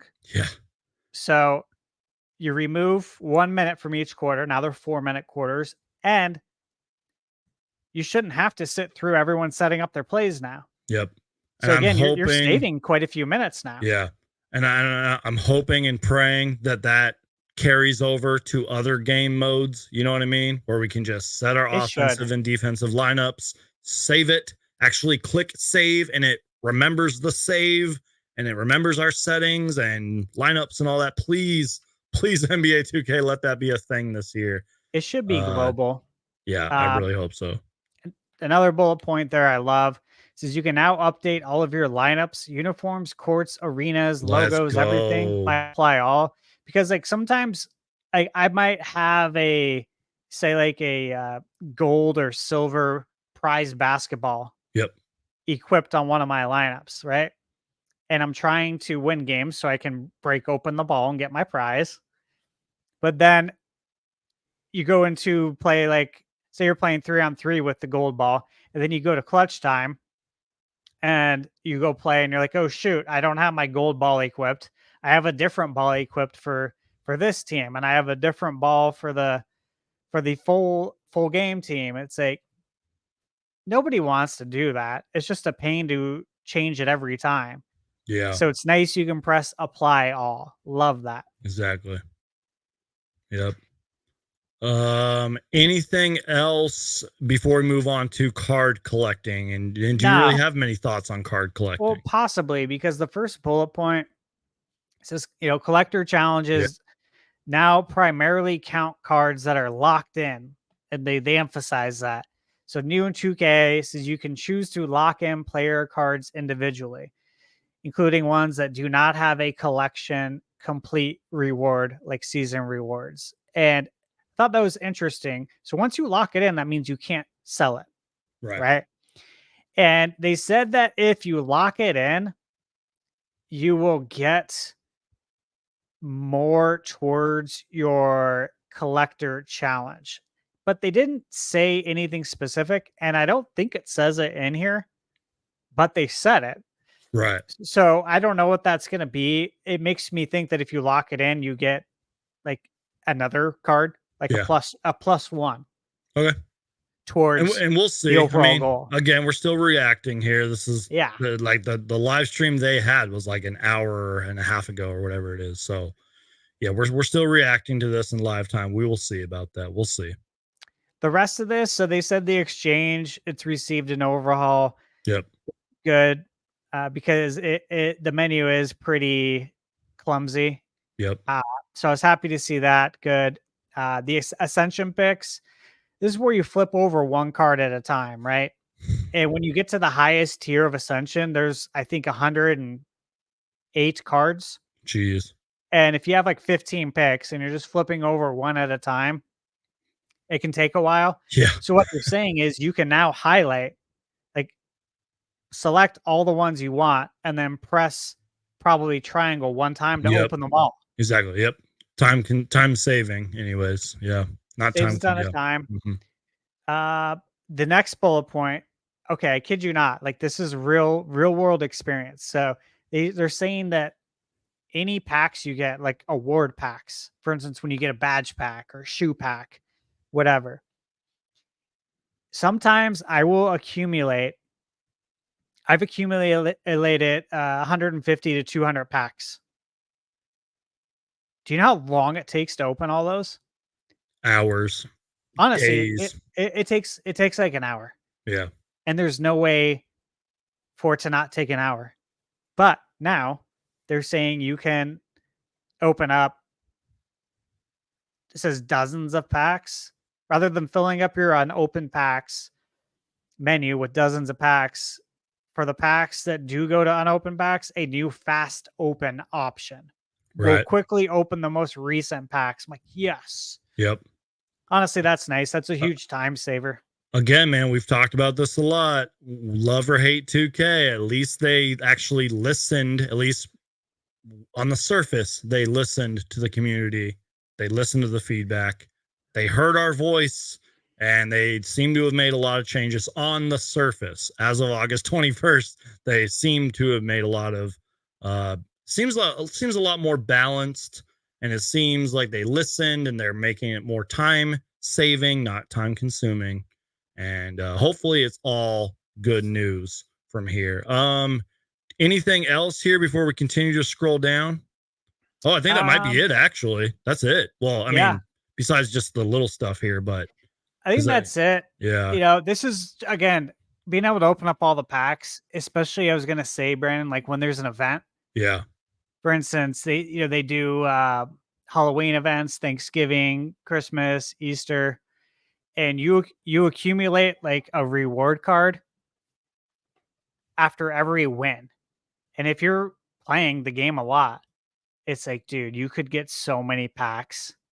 So that is a huge time saver. And ultimately, that just allows you to play the game more. Yeah. Which, again, that's the overall theme here. Exactly. Yep. Okay, Steve. So, I mean, again, we can start talking about more of my team news. We can just talk 2K in general here. But I guess what we can do next, and again, if you need to take like a breather or something, let me know. I can kind of take over here. But we can pretty much just, again, fire up more of those packs. I can kind of keep track of everything you're spending. And we can kind of just go from here. We can talk about some personal stories with 2K, memories, good and bad. We can talk about the Suns. We can talk about gaming. We can talk about whatever, man. This is kind of our free time while we open up these packs here. All right. Yeah, we can kind of just do this on the fly. So I'll pull up the screen here, and I will keep up the team courtside report just in case you want me to go back to anything, you know. Okay. But real quick before we do this, not necessarily your final thoughts, but kind of your final thoughts. You know what I mean? Like any kind of just quick takeaways before we dive into this box here. I mean, just, I don't know, anything. Yeah. First, it was everything I saw today is, like I said, it felt it's positive. It felt like an apology. Yeah. It's a bigger apology than I thought we could have ever gotten. Exactly. Because I know you were sort of tense. You were like, I'm ready to rage if it's not the news I want to hear. Yeah. Well, I was pretty much, I was ready for bad news. I was preparing for bad news. Yep. And I think we all had a reason to prepare for that, to be honest. But I'm super excited. I'll be pre-ordering. I'll be pre-ordering when we are done with our live stream. So I'm really happy. Yeah. Hold on. I got to put you on the big screen. I got to get you saying that. Thunder Stash Gaming is going to be pre-ordering NBA 2K when we are done. And you know what, man? Right after I'm done with my other job here, I might have to go do the same, man. Yeah, I'll be there. I'll be there to play 2 days early because if you pre-order, you get to start playing on September 4th instead of the 6th. Yep. All right. Well, let's go ahead and open up this Invincible pack, which, by the way, it's 149,000. By the way, if anybody in the chat, if y'all got questions, comments, you want to ask us personal questions, to an extent personal questions, anything, just get active in the chat. And if you're watching, Hulk smash that like button, share the show, check out our content, and this is going to be a lot of fun, man. All right, as I'm losing my voice here.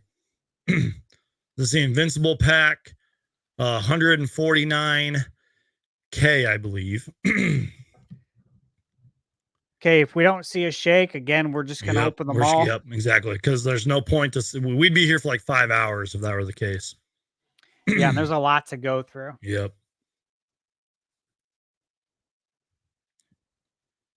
And you know me, I'll mention a player. Oh, Alfred Sengun, who I hope he has a great bounce back season because he got hurt last year, late in the year. Yeah, I remember that. What injury was it? Do you remember? A severe.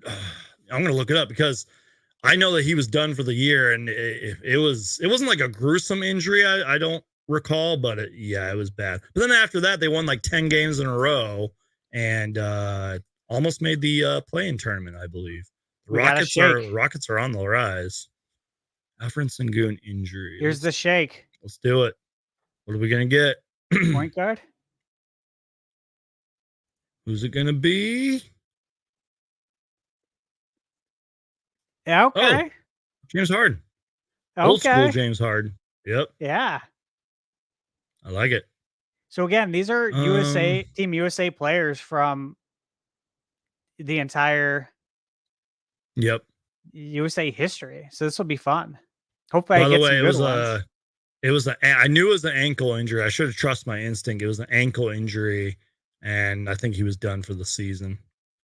And I think he had a knee injury too. But he's an incredible talent, man. Don't be surprised if he's a future All-Star one day. He's an incredible talent. I'm sure he will be. Yep. Same thing with that guy on the screen, Brandon Miller. He's going to be freaking awesome. I can't wait.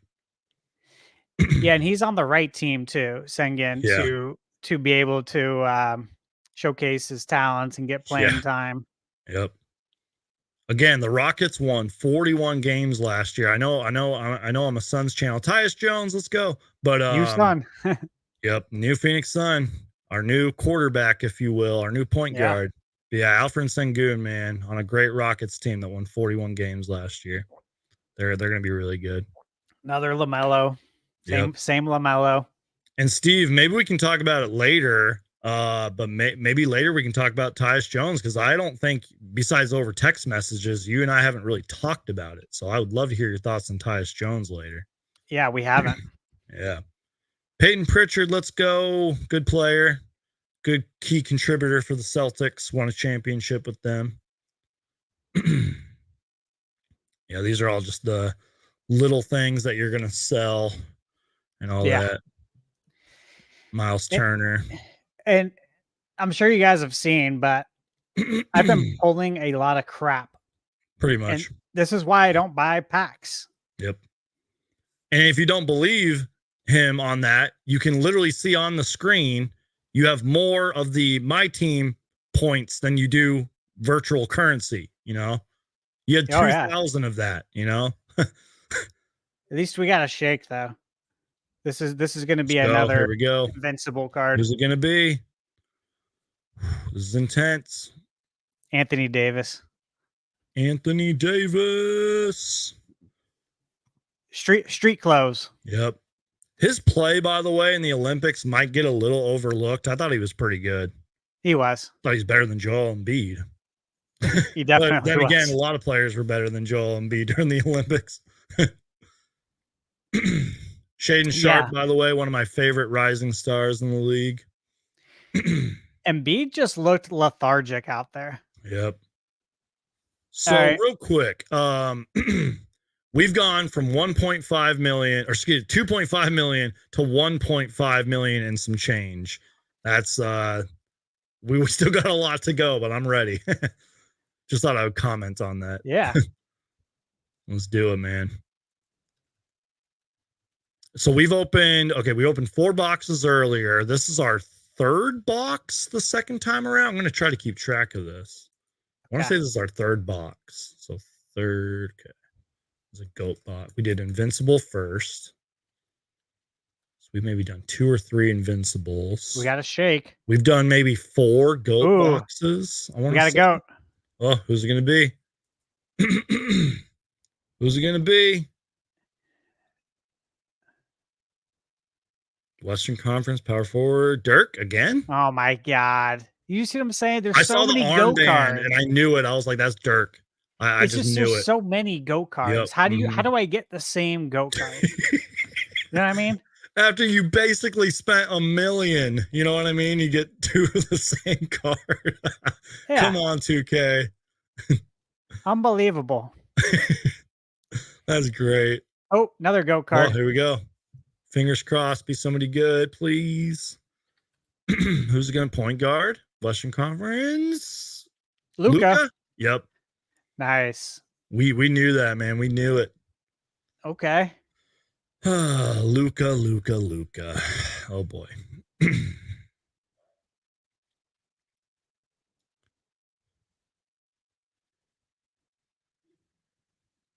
Former Phoenix Sun Isaiah Thomas. He just worked out for a team. Did you see that? Sacramento Kings. Yep. I'm glad he I hope he gets another chance in the league. And I say that respectfully because he did all he could for us, man. He was a good veteran locker room presence. And yeah, I'm happy for him, man. I hope he stays back in the league. You remember we originally got him from Sacramento. Yep. Mm-hmm. And then we were stupid and traded him. He had a good contract too. That was before all this new CBA and salary stuff going on now, but still, he had a good contract, man. I wonder how much the Dirk card sells for. Sell player for 3,000? That doesn't seem like much for some reason. No, it doesn't, but I can't do anything else. Right. Let's see. Yeah, they both sell for 3. Sometimes when you pull a card that you already have, if you quick sell it, it'll sell for a certain amount.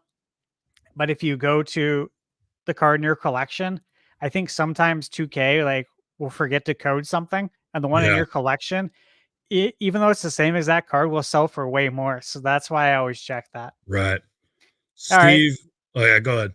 That's unfortunate. I was just gonna say, while you're still doing the boxes and everything, I wouldn't mind answering this question first, if you don't mind. Again, we can keep unboxing things, but because you and I had a conversation about this player just recently. To answer the question, Boo Mini asks, are you guys fans of Anthony Edwards? I'm a basketball fan. Yes, I am a fan of Anthony Edwards. He is an incredible talent. One day, if not already, he will be one of the faces of the league. You know what I mean? He might already be there. He is a great talent. And I don't know him personally, but I'm sure he is a really good dude.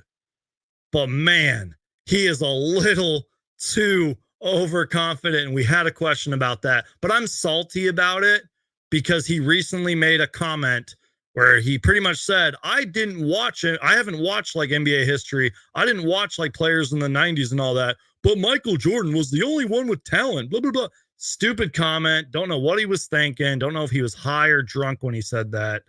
And look, in all fairness, I didn't actually read the article. I think it came from like I forgot the media company, but It was all over. They had like a paywall. I couldn't read it, but and I guess his thing kind of collapsed on him as he said it because he was like, I didn't watch players back in the day, but it's like, okay, well, you just kind of that collapsed on itself right there. And it's not even just that. Take that out of it. It's like I texted you when he was like, I'm the number one option on this team, Team USA, with Steph Curry, Devin Booker, LeBron James, et cetera, et cetera. Like, come on, man, what are you doing? But I'm sure he's a great dude. I'm sure one day I'll be eating my words because he's an incredible player. And I'm not salty because they swept us in the playoffs. It's not that. You can't just sit there and say Michael Jordan was the only player who had talent in the 90s. Are you kidding me? Michael Jordan played for a few years against the greatest Timberwolf of all time, Kevin Garnett. Are you kidding me? Charles Barkley, Larry Bird, Magic Johnson. I could go all day. Steve, are you a fan of Anthony Edwards? So I texted Brandon yesterday. I texted him a screenshot of Anthony Edwards' tweet, of that tweet. Let me pull it up here on my phone. Yeah, pull it up because I was pretty salty and bitter about that. And until he like comes out and says something different, that's one of the worst sports takes in history. This is what I said. So Anthony Edwards said this. I didn't watch it back in the day, so I can't speak on it. They say it was tougher back then than it is now, but I don't think anybody had skill back then. Michael Jordan was the only one that really had skill. You know what I mean? He said, but now everybody has skill. And I sent that to Brandon and I said, this guy is dumb as rocks. Yep. And I'm trying to find the tweet that you sent me. I know it's in here somewhere, but yeah, keep going. I sent this to my cousin as well. I said the same thing. He really likes Anthony Edwards. Yeah. And I was like, I know you really like him. I sent it to him. I said, this guy's an idiot. I said, Yep. I know you like him, but WTF, right? And I said, I got it on the screen right now, by the way. I told him, I said, read the first sentence again. Yeah. I didn't watch it, but I'm going to open my mouth anyways and say that despite me not watching it, that nobody else has skill. Yep.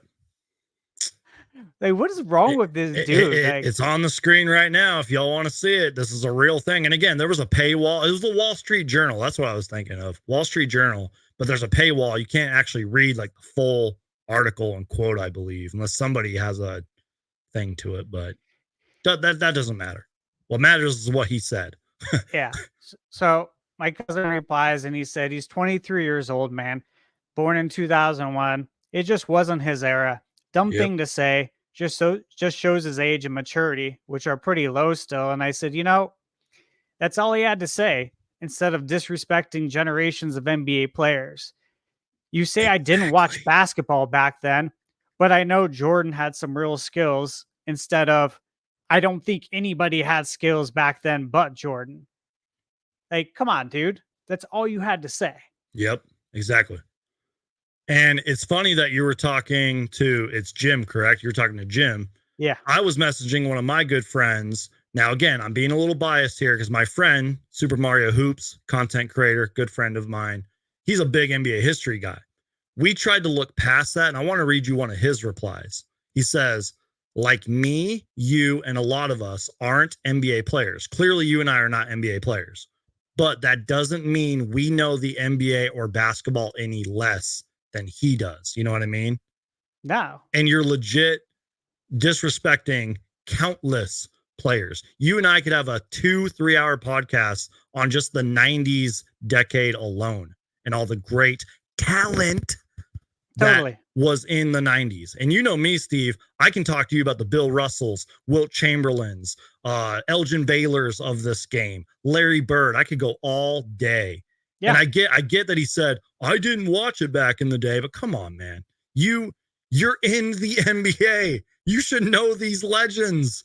Right. Even if you've just heard stories or seen highlights or a little, stat moose, stuff like that, like you should know who these guys are. You know they had talent. A lot of the feedback I saw was on Hakeem Olajuwon, one of the greatest big men, one of the most talented big men ever. A lot of that was, well, he must have never seen Hakeem Olajuwon. And you know what? They're probably right. So I'm sorry. I'm salty. I am bitter on that. And I'm glad we're actually talking about this. But not to change subject or anything. We can keep talking about it. But do we want to get to some more pack openings here? Yeah. Actually, I forgot that it wasn't on screen. So I kept it here. I just got a 100 overall Brandon Roy. I'm sorry. I love Brandon Roy. One of the biggest what ifs in NBA history. Too bad he couldn't stay healthy. I also mentioned this, though, to you, Brandon. I said the game was different back then when the NBA got rid of the hand checking rule. Yep. They also got rid of the physical play. Like it was all in one fell swoop. And it completely changed the way offensive players could take over now today. I said it's like before they played with handcuffs and then post the hand checking rule, they were freed of their shackles. Right. You can do whatever you want now on the court. So I don't buy that. And the NBA did that for a reason, because it keeps star players and exciting players more healthy, and it runs the score up. And statistics show that games or sports in general that have more scoring, people watch and consume it more. That's why the NFL did this. The NFL did the same thing with protecting the quarterback. And what has happened from the 80s and 90s, 2000s to today? The games have way more points now. It's way more offense. Offense sells, defense doesn't, right? Pretty much. Yeah. That's the way our games transitioned. Yeah, and that's how the NBA and the NFL make more money. Bradley Beal, let's go. Bounce back season, by the way, for Bradley Beal. I have a lot of hope and expectations that he's going to have a huge bounce back season. Yeah. So as far as do I like Anthony Edwards, I appreciate his game, but I think he's got a lot of growing up to do. Yeah. And that even goes back to the other stuff that happened with him. Yeah. And with obviously Team USA stuff. No, I'm talking about send the pic. Oh yeah. Yep. I mean, send the video. Yeah. I know what you're talking about. He has a girlfriend that's pregnant, and he gets another chick pregnant, and he sends her a video telling her, I need you to take the pill to have an abortion and to send proof of it. Oh my God. And I looked into it and I saw, wait, this guy has a girlfriend. She's pregnant. He gets another chick pregnant, and he's telling her she needs to get an abortion and that'll pay her money. It's like, come on, dude. Like, Larry Bird. I'm just very old fashioned. Yeah. Right. And so Larry Bird, let's go. Yeah. As a person, I don't care for him, but hopefully he'll grow up. And to kind of carry on with that, whether you're a Suns fan or not, a lot of the conversation with the Phoenix Suns this past season, and you know this, Steve, was about leadership of Kevin Durant and Devin Booker and really everybody in the locker room. I can tell that Anthony Davis is probably not the best leader, at least off the court. You know what I mean? Yeah. A lot of maturity, like you said. And hopefully we have a lot of maturity and leadership in the locker rooms and on the court this upcoming season, especially with Tyus Jones and Monte Morris and et cetera, et cetera. So hopefully our stars too, Devin Booker, Kevin Durant, Bradley Beal, are better leaders on and off the court. I hope so. So yeah, guys, this is what we're doing. We're ripping packs, NBA 2K24 send off. And we're talking really about anything and everything, man. We're just kind of reacting to some of the players we get, some of the things, talking Suns, clearly talking about Anthony Davis and really what other questions will come up and everything. And this is going to be a lot of fun. So let's see. You have 900K and some change left. Yeah, we're flying. We're flying through this. These That's kind of right what now. I figured would happen. I figured even though you have a lot, it would go by pretty fast. You know what I mean? I think I probably just hit a new agenda for a collector level. Let's see. Go. I got every badge in the game, but it's a bronze badge. Nice. I got a diamond Tony Kukoc. Nice. All right, you know, whatever. It's a little bit. Oh yeah, there's all the badges. Okay, I'm not gonna open that on stream because again, that will take a while. Yeah. Let's see. I don't think there's anything really in the exchange I can do. Right. So let's just jump right back in and we'll go to Invincible was next. And real quick, Steve, maybe for the people that don't know, and you might have talked about this earlier, why? And I'm looking at through an audience perspective. Could you explain why you are spending all of this now and kind of sending 2K off into the sunset? Do you want to kind of explain that? Yeah. So your MT that you earn, it doesn't carry over exactly to the next game. So if I don't spend it, it's lost. So and we've talked about that a lot, you and I. Yep. Yeah, I might as well spend it. And again, I had all of this saved. I had 2.5 million MT before All-Star break. Yep. And so I don't want it to go to waste. And hey, you know, if I get a really cool card, I might still want to check it out and play a little bit of the game before 2K25 really comes out. Yep. Yeah. And to maybe put it in terms even a 5-year-old can understand, it's like you have a whole bunch of money, but your store is closing down. So you better go spend it at that store, you know? Yeah. That's pretty much what we're doing here for people who may not be too familiar with all of this. And again, thank you for allowing me to be a part of this because I find this stuff fun. Even some of the trash stuff that you're getting, I find it fun to reminisce and look at, you know? Yeah, I agree. Cool, it is fun. Yep. Oh, man. Steve, I'm going to kind of put you on the spot here. And again, feel free. We can I know our conversation's going all over the place, but you want to maybe quickly talk about Tyus Jones here since we're kind of flying through this?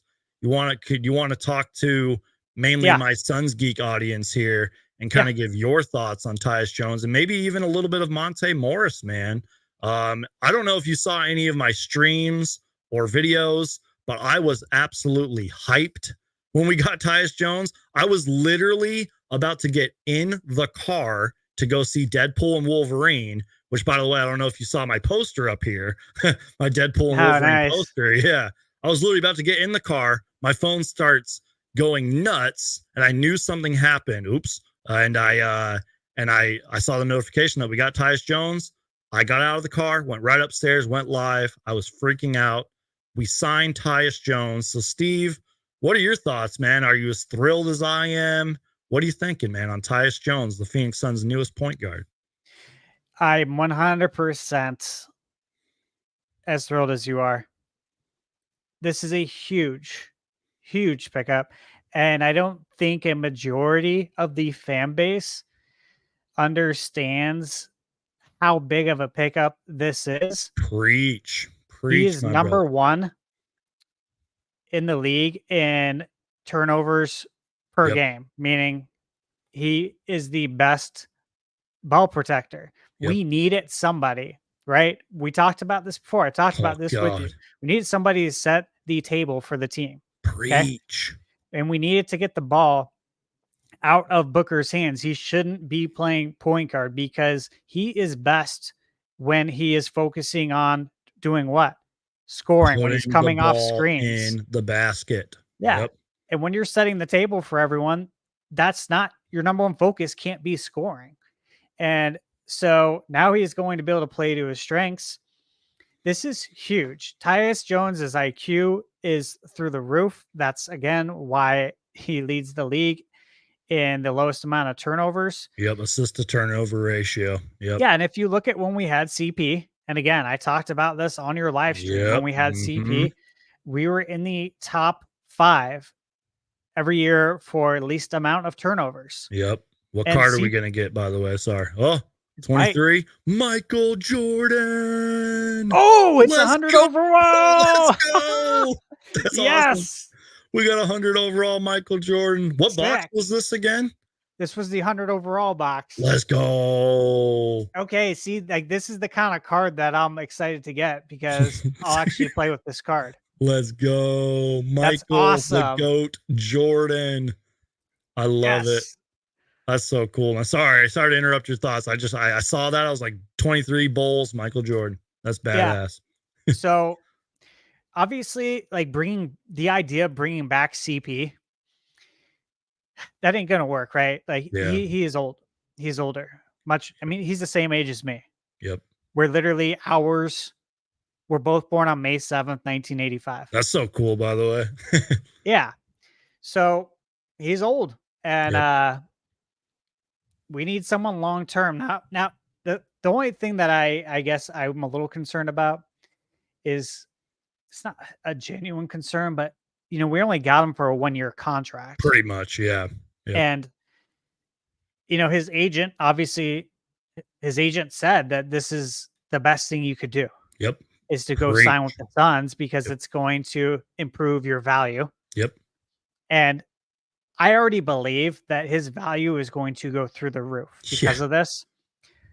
However, we got Matt Ishbia as the owner, so if it goes through the roof, I'm pretty sure he'll jump through the roof and pay it. So that's why I say it's a concern, but you know, the only thing you got to look at is the cap stuff. Yeah. And I don't know how that all works. Like if he's already on our team, if there's a little bit of leeway there versus signing a free agent, because so I don't know the specifics, and I don't pretend to know. Yeah. The CBA is extremely complicated. Even if you sat there and read the entire thing, it is a lot. And you have to be very smart. I'm not saying you're not smart because you're a very brilliant guy, Steve, but you have to be very smart to completely understand it.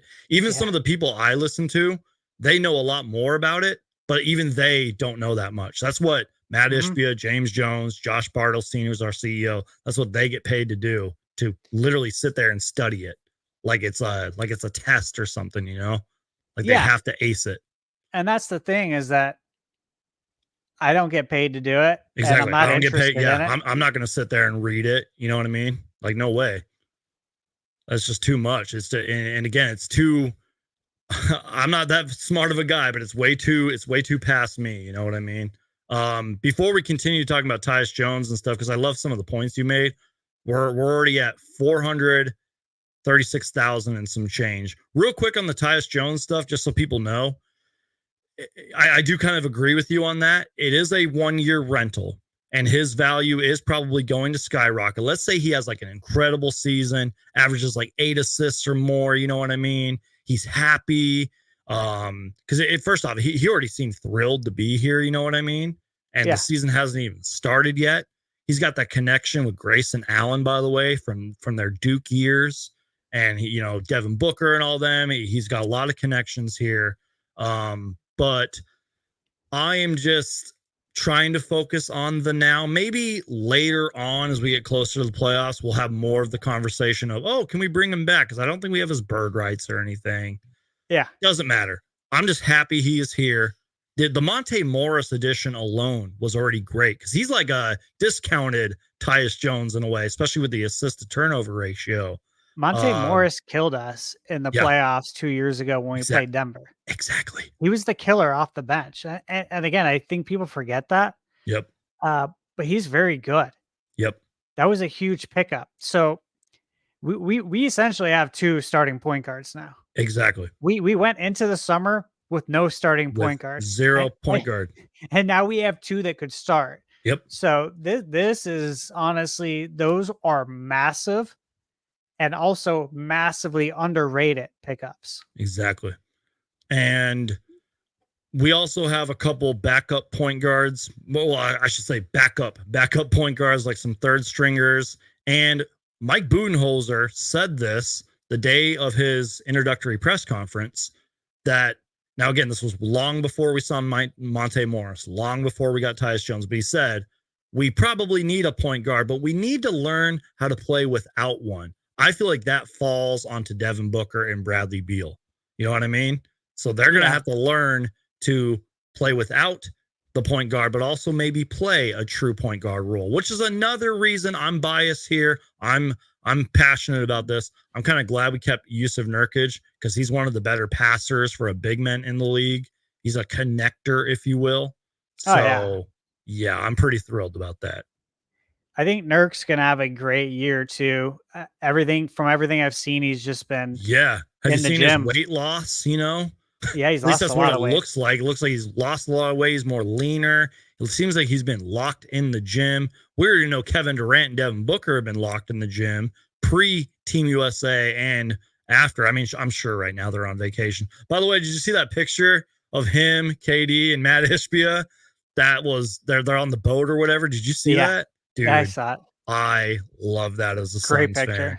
Dude, I don't want to say the name, but he who shall not be spoken would never do that. KD? Oh, Sonic's KD. Whoa! Let's go. Yeah. Kevin Durant Sonics edition, which, by the way, random thought here, there is going to be an expansion probably by the end of the decade, and you know the Sonics are coming back. You know that. The Sonics are getting a team in Vegas. Yep, Las Vegas. Yep. And 100%. maybe like in the future, like way, way in the future, maybe another 2 teams because you got to keep it balanced, you know. I could see another 2 teams, but that's like way, way, way in the future. Who would get a team? I've heard names now from people that I've listened to. I think they've mentioned like Louisville. I think they're gonna they're gonna have to re-conference some things. Like Memphis might have to go to the Eastern Conference, for example. You know what I mean? But teams like that, like basketball cities, and I apparently, from what I've heard, they're like they're putting in their votes. Like, hey, our city, our town should be in the running for an NBA team eventually. And look, I'm not trying to talk real world topics or politics, but I think this is a good thing for jobs, for example. Opens up a ton of jobs, you know what I mean? Totally. Brings in revenue, you know what I mean? That's, we need more, we need more of that. Economy. Yeah, exactly. Boost the economy. Boost the local economy. We need more of that, you know what I mean? So it's a good thing, that's how I try to look at it. But again, we're still a couple years away from this, and it's going to start in Vegas and in Seattle, especially Las Vegas, though. What states have no professional teams? North Dakota? Yep. South Dakota? Yep. Montana? Yes. Idaho? Yes. Seattle, technically. No more Seattle. Seattle. The Seahawks. Oh, yeah. Oh, you said professional. I thought you were talking just basketball. Yeah, those 4 have no professional teams. Yeah. I'm wondering what other states don't have professional teams, and if they would be, trying to make a bid to get one. I know this sounds stupid, but Rhode Island, I don't think they have any professional teams because they're so small. Yeah. Well, that's the thing is, like, I have a team I don't know about. I wonder if a state would get a second team. You know what I'm saying? Right. Because some of these states don't seem interested, obviously, and got another 100 overall, but seem interested in having any professional sports. There's the El Valle Court, or El Valle. I can't say that. El Valle Court. Who is that? Who is it? Is that nope? Rocket James Harden? Didn't we already get? No, we had the Team USA James Harden. Yeah, so this is my second James Harden. Yeah. This is fun. Oh, man. Another one. Let's go. These 100 overall ones seem to be best. Right. Who's it gonna Hopefully be? It's not a duplicate. Who's it gonna be? Oh my God! I thought it was gonna be Luka again. It's Luka. I know it because of the shoulder thing he's got on. Yep. Luka. I mean, it's a different Luka, but you know, I don't need another Luka. So I think it's safe to say probably the best things you've pulled so far are the Michael Jordan and the Kevin Durant one. And didn't we pull somebody else earlier? I forget. My memory fails me. Yeah, I'll go back and look to see everyone I pulled. Yep. Let's see. Swap from collection. 2000, same price. Okay. So we got 190. Yeah, we're getting to kind of the end game here, man. I think I gotta go 100 overall again. Yep, because we're starting to run out of currency here. I think this will be the last box. Yep. I legit lost track of how much you've opened, and I tried to keep track of it all, but we got to keep the chat entertaining. I kind of lost track, but I know we've opened maybe, let's see, 4. I lost track. I don't. It's been a lot. It's 2.5 million worth. Yeah. So it's been a lot of boxes. If anybody is a legit loyal fan to both of us and they watch this whole stream again and they can keep track of it all, let us know in the comments. Who do we get here? Let's see. Shooting guard, Eastern Conference. Oh, another Jordan. Jordan, let's go. Michael. Really? What are the odds that I get the same one? I'm clipping that later, and I'm going to upload that. You got 2 of the same Michael Jordan cards. Wild. Okay. Let's go. So obviously that one's going to be a quick sell Michael Jeffrey Jordan. Man. Well, now we're just hoping for one more shake. Yep. Fingers crossed. Anthony Edwards. Oh, man. Oh, we got a shake. Oh, let's go. Yes. Who's it going to be? Hopefully it's not a card that I've already got. I know, right? Didn't we get like 2 Dirks and 2 James Hardens and oh my God. Anthony Davis? No way. Didn't we get him earlier? Yeah, another duplicate. It's same one too. Anthony Davis. Dude, 2K is listening. They are watching right now. They're like Thunderstash Gaming and SunsGeek are live. We're gonna troll them. Probably. Damn, man. Larry Markkinen. Another Lowry. Yep. Great player, by the way. Great player. Who's that? Darius Garland. All duplicates. Yep.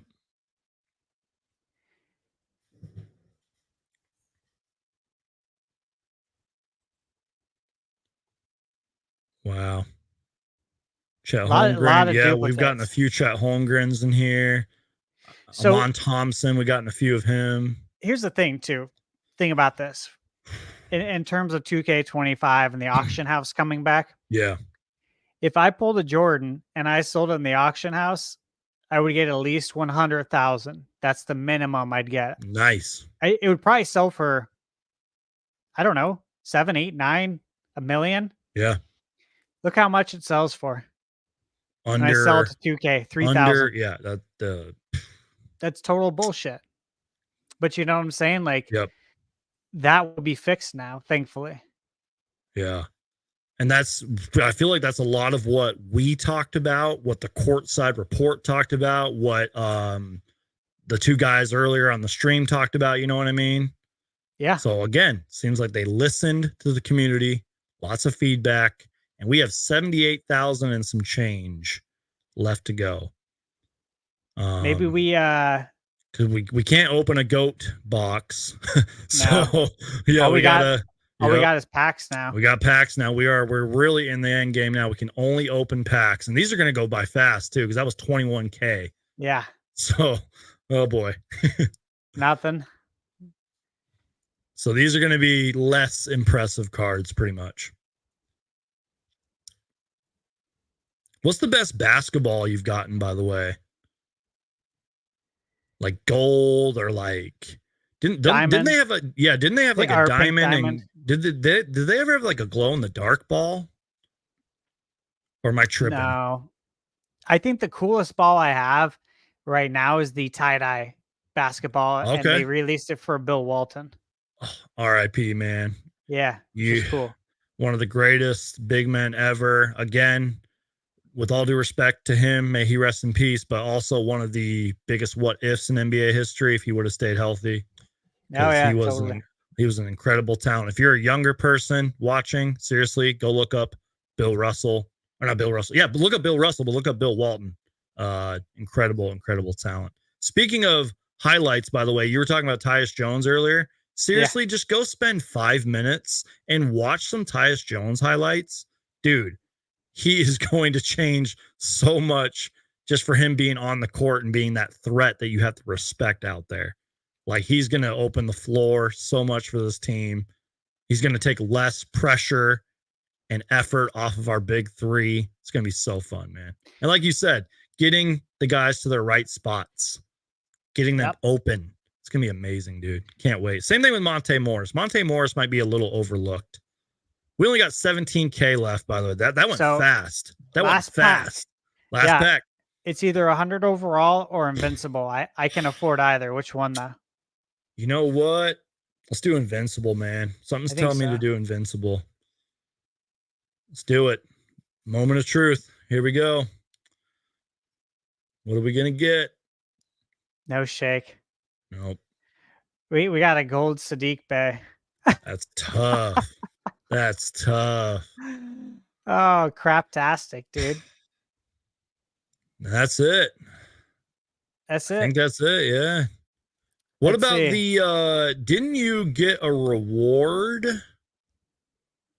Yeah, but it's not showing up. Right. So I'm going to have to read like, up on that and see. Maybe, how you get it. I don't know if it shows up in 2K25 maybe. Right? That's what I was thinking too. I'm going to have to read closer and see. Uh-huh. But we did good. Wow. Let's see. We pulled Larry Bird. Yeah, that was the one I was thinking of. I was like, I knew we pulled someone. Oh, and the Julius Erving one. I forgot about that. Yeah, we pulled Dirk, Luca, Dr. J. We got Ant-Man. Could you imagine that starting five, by the way? I know. Like that starting five alone in their primes. Oh my God. We got Harden. James Harden coming off the bench. Obviously Jordan. AD. Oh yeah, we got a few Anthony Davises. I forgot about that. Yeah. Luca there. Yep. You had Rodman pulled before, correct? Before we did this? Yeah. Yeah, Dennis Rodman. Yeah. One of my favorite players ever, by the way. This was a good pickup. Oh yeah. Okay. Oh yeah. Kevin Durant, Sonics edition. Yep. Plus you can play him at shooting guard. So you got a 6'10" shooting guard. Oh my, could you imagine? Right. Brandon Roy. I love Brandon Roy, dude. He's so good. Oh my God. I already had these cards. Yep, you had those. One of my favorite players ever, by the way, Blake Griffin. That's my boy right there. I love Blake Griffin. Oh, I think that was everything. All the other cards I had. John Barry. Yeah. The brother of our new assistant coach, Brent Barry. That's so cool, dude. Yeah, it's a good card. I love it. That's so cool, man. Look at your collection, man. Drazen. Oh, RIP, man. One of the best shooters ever. Yep. Another big what if, too. Shit, yep. Oh, my God, man. Ooh, is that that was Walt Bella? Or, yeah. Oh, no, it's Lenny Wilkins. I'm sorry. I was thinking something else. Look at all these guys with no skill, according to Anthony Edwards. Yeah, Anthony Edwards. Just go play some My Team, man. Go jump into the My Era thing, and you'll see some real players with some skill, bro. You're literally highlighting over so many well, not Kwame Brown, but Kwame Brown wasn't that good. But Phoenix Suns broadcaster, Suns Ring of Honor member, Tom Chambers had some great skill, man. That's a great card. Yeah, TC. I love TC. See what his dunk rating is. Should be pretty high. Great broadcaster, great analysis, great player, nice guy. I know you've met him multiple times, as have I. Great guy. I've had beers with him. Yeah, you've drank with him, man. So cool. Yeah. That's the only thing, man. That's badass. Yeah, he is actually he's a really good dude. I like him a lot. And his co-host Tom Leander, that's my boy right there, man. Oh, I love Leander too. Tom Leander. Amari Stoudemire. Dude, you remember his Ring of Honor night? Of course. That was like it's powerful. King Rex. Yep. King Rex. Great Twitter follow, by the way. Sean Marion. Yep. Diamond. Yeah, I got a lot of cards. Cedric Ceballos. I had even more cards in years past because I stopped playing. Yep. Man, what an epic collection. Yeah. Well, I'm looking forward to this next year now. Hell yeah, Like man. I said, I'm gonna be pre-ordering. Yep. I think I'm gonna have to do the same, man. Because you and I, let's be real, man. And we already talked about this, but let's be real. We were both kind of on the fence. I think I said to you, I'm like, I'm gonna wait to see if you pre-order it because I'm like, I don't know if I want to like waste my money if you're not gonna pre-order it, you know. Yeah. But this might have opened my eyes, and there was some other not my team related news that I kind of got excited about. But yeah, 2K24, salute to you. We're sending you off into the sunset. That's it. That's it on 2K. That's it, man. Because you only got 2000 my team and 2000 VC, and 2K doesn't need any more of our money. So Nope. nope. Certainly not. Oh man. Steve, anything else, man? I mean, anything. We could talk about my team. We could talk about 2K, the Suns, talk about our channels. What do you got for me, man? Like anything else you want to talk about? Or are we just kind of cooked here? We've been going for almost 2.5 hours. I think we're cooked. Yeah, I think we're cooked too. I think we're cooked. As the kids say, we're cooked. Yeah. I'll mention again. I got 3 really cool reviews coming out today at 4:00. I'm hyped, man. I can't wait. Yeah. Zelda 1, but it's a special unofficial Super Nintendo port. And I'll even show you. Let me see here. Let me see if I could show the box art on these because it's really cool. Let's go. Let me know if you need my help, like sharing anything and all that. But I know you got the control over it. Yeah, let me pull up the box art. Thank you, April, and thank you, Boo Mini, and thank you to really everybody. Lufa was in here earlier. Michael was in here earlier. Steve West was in here earlier. Thank you, everybody that's watching along live or watching later. We appreciate it. And April says it perfectly. Bill Russell is him. Yes. Open up an NBA history book. Use Google. Watch some Bill Russell stuff. One of the greatest big men ever. If I ever come up with a top 10 players list, he's going on there. So shout out to the late, great Bill Russell. Absolutely. And you can see, let me go present here. Yep. And I'll go, let's see, share screen.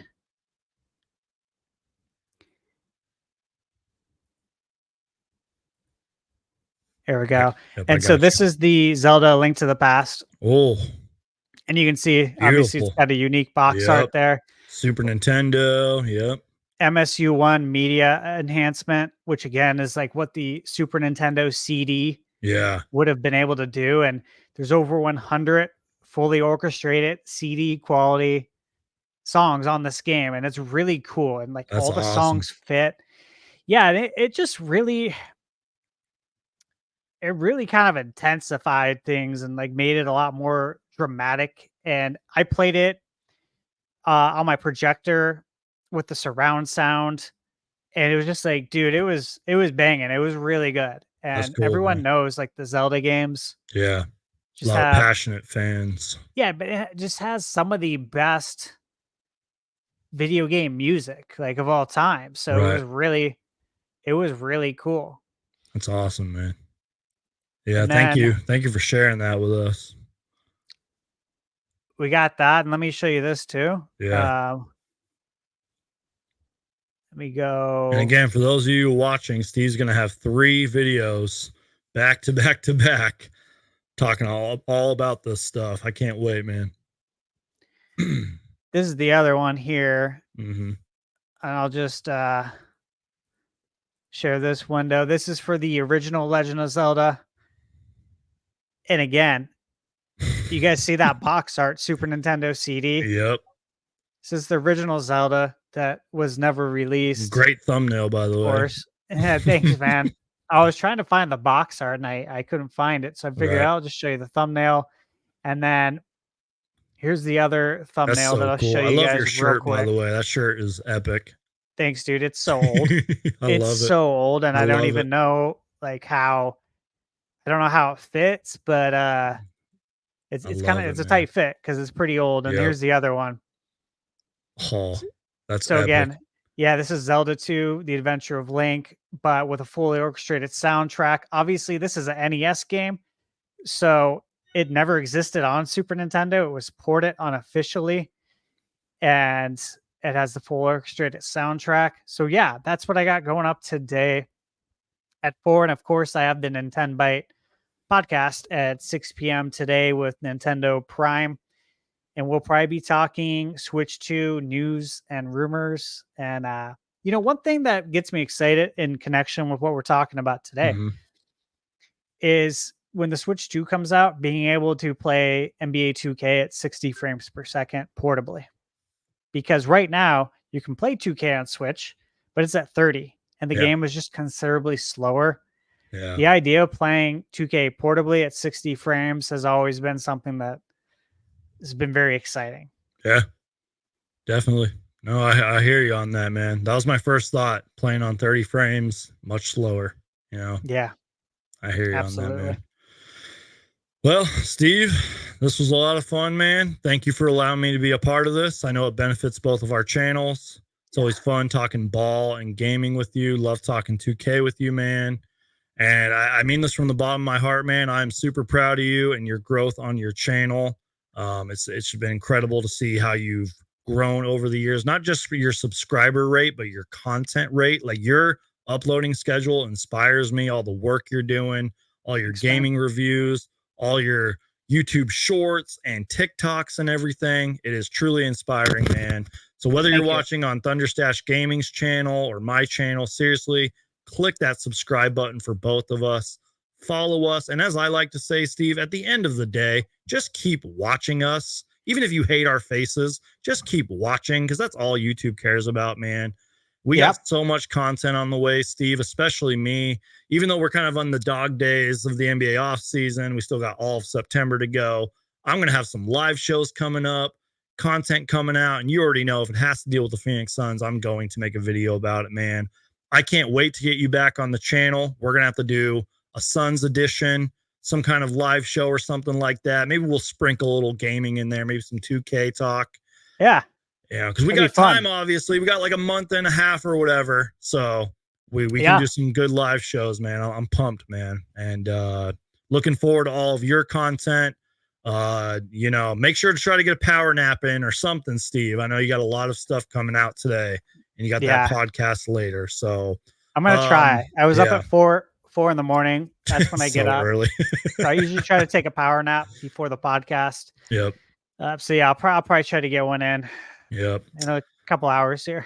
And in about an hour or so, I got to go to my other job, but it's only for a few hours. So I'll be good. I'll hydrate myself, and worst case scenario, I'll just go to bed early for once. So Steve, any final thoughts on anything or anything you want to share, or just any final thoughts, man? And then we'll wrap this up. No, I think that's it. Looking forward though, again, to joining you on future live streams to talk Phoenix Suns Yep. basketball. And again, guys, if you haven't already, please like this video, Please. share it out, subscribe to both of our channels, and keep watching, as Brandon said, because that is what YouTube cares about. They care if you watch it. Preach. Liking it's not enough. They actually look at how long you watched it. And if you don't watch it, then they're not going to suggest it to anybody else. So that's important. And I get it. That makes sense. Yeah. It makes sense. I totally get that. But yeah, we definitely have a lot to talk about because the NBA season is coming up. I was telling the lady last night, basketball's almost here. Going to be here soon. She's like, oh, great. Because we're both going to be very busy and glued to our televisions and all that. Yeah. And I'm really excited. And I looked it up, of course, again, just to refresh. But yeah, our first preseason game is October 6th. Can't wait. Which likely means that a week before that is Media Week. Yep. Can't wait for that. Media Day. Suns Media Day is something you and I have both looked forward to every season for decades. Yep. More than 2 decades. Ever since they started airing it on TV or on live stream, we've been watching it. And exactly. It's something I look forward to. I love seeing Tom Leander every year. And of course, TC. and EJ and all the interviews with the guys. And it's just a fun time, man. It's something you can count on every Yep. year. And we live in a world today where there's not a lot of things you can count on happening every year. And this is one of them. It's like a Exactly. family reunion every year. Exactly. So yeah, I'm very excited. I love Media Day. It's just something that's like once that hits, it's like when football starts, right? Because when football starts, that just means that okay, basketball's really close now. Exactly.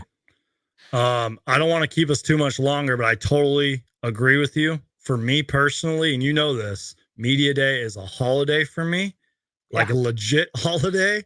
And I forgot who said this. I wish I could remember to give them credit, but somebody a long time ago said NBA Media Day, everybody's record is 0-0. You know what I mean? Anybody can win the championship on Media Day. It's a day full of optimism.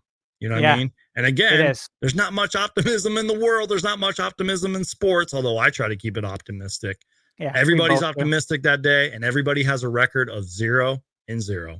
That's why I Yeah. love Media Day. I love it. And that to Same, man. me is the unofficial kickoff, if you will, to the It NBA is. season.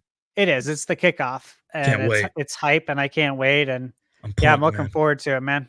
It's going to be here sooner than you know it, man. So, with that being said, everybody, subscribe, like, comment. If you legit watched this whole thing, please let us know. Put it in our comment section. Subscribe to Thunderstash Gaming. Subscribe to SunsGeek. Thank you guys so much for watching. God bless you guys. Stay safe out there. Peace out. Win or lose, Phoenix Suns for life. And go Suns. Peace out. Go Suns. Go Suns.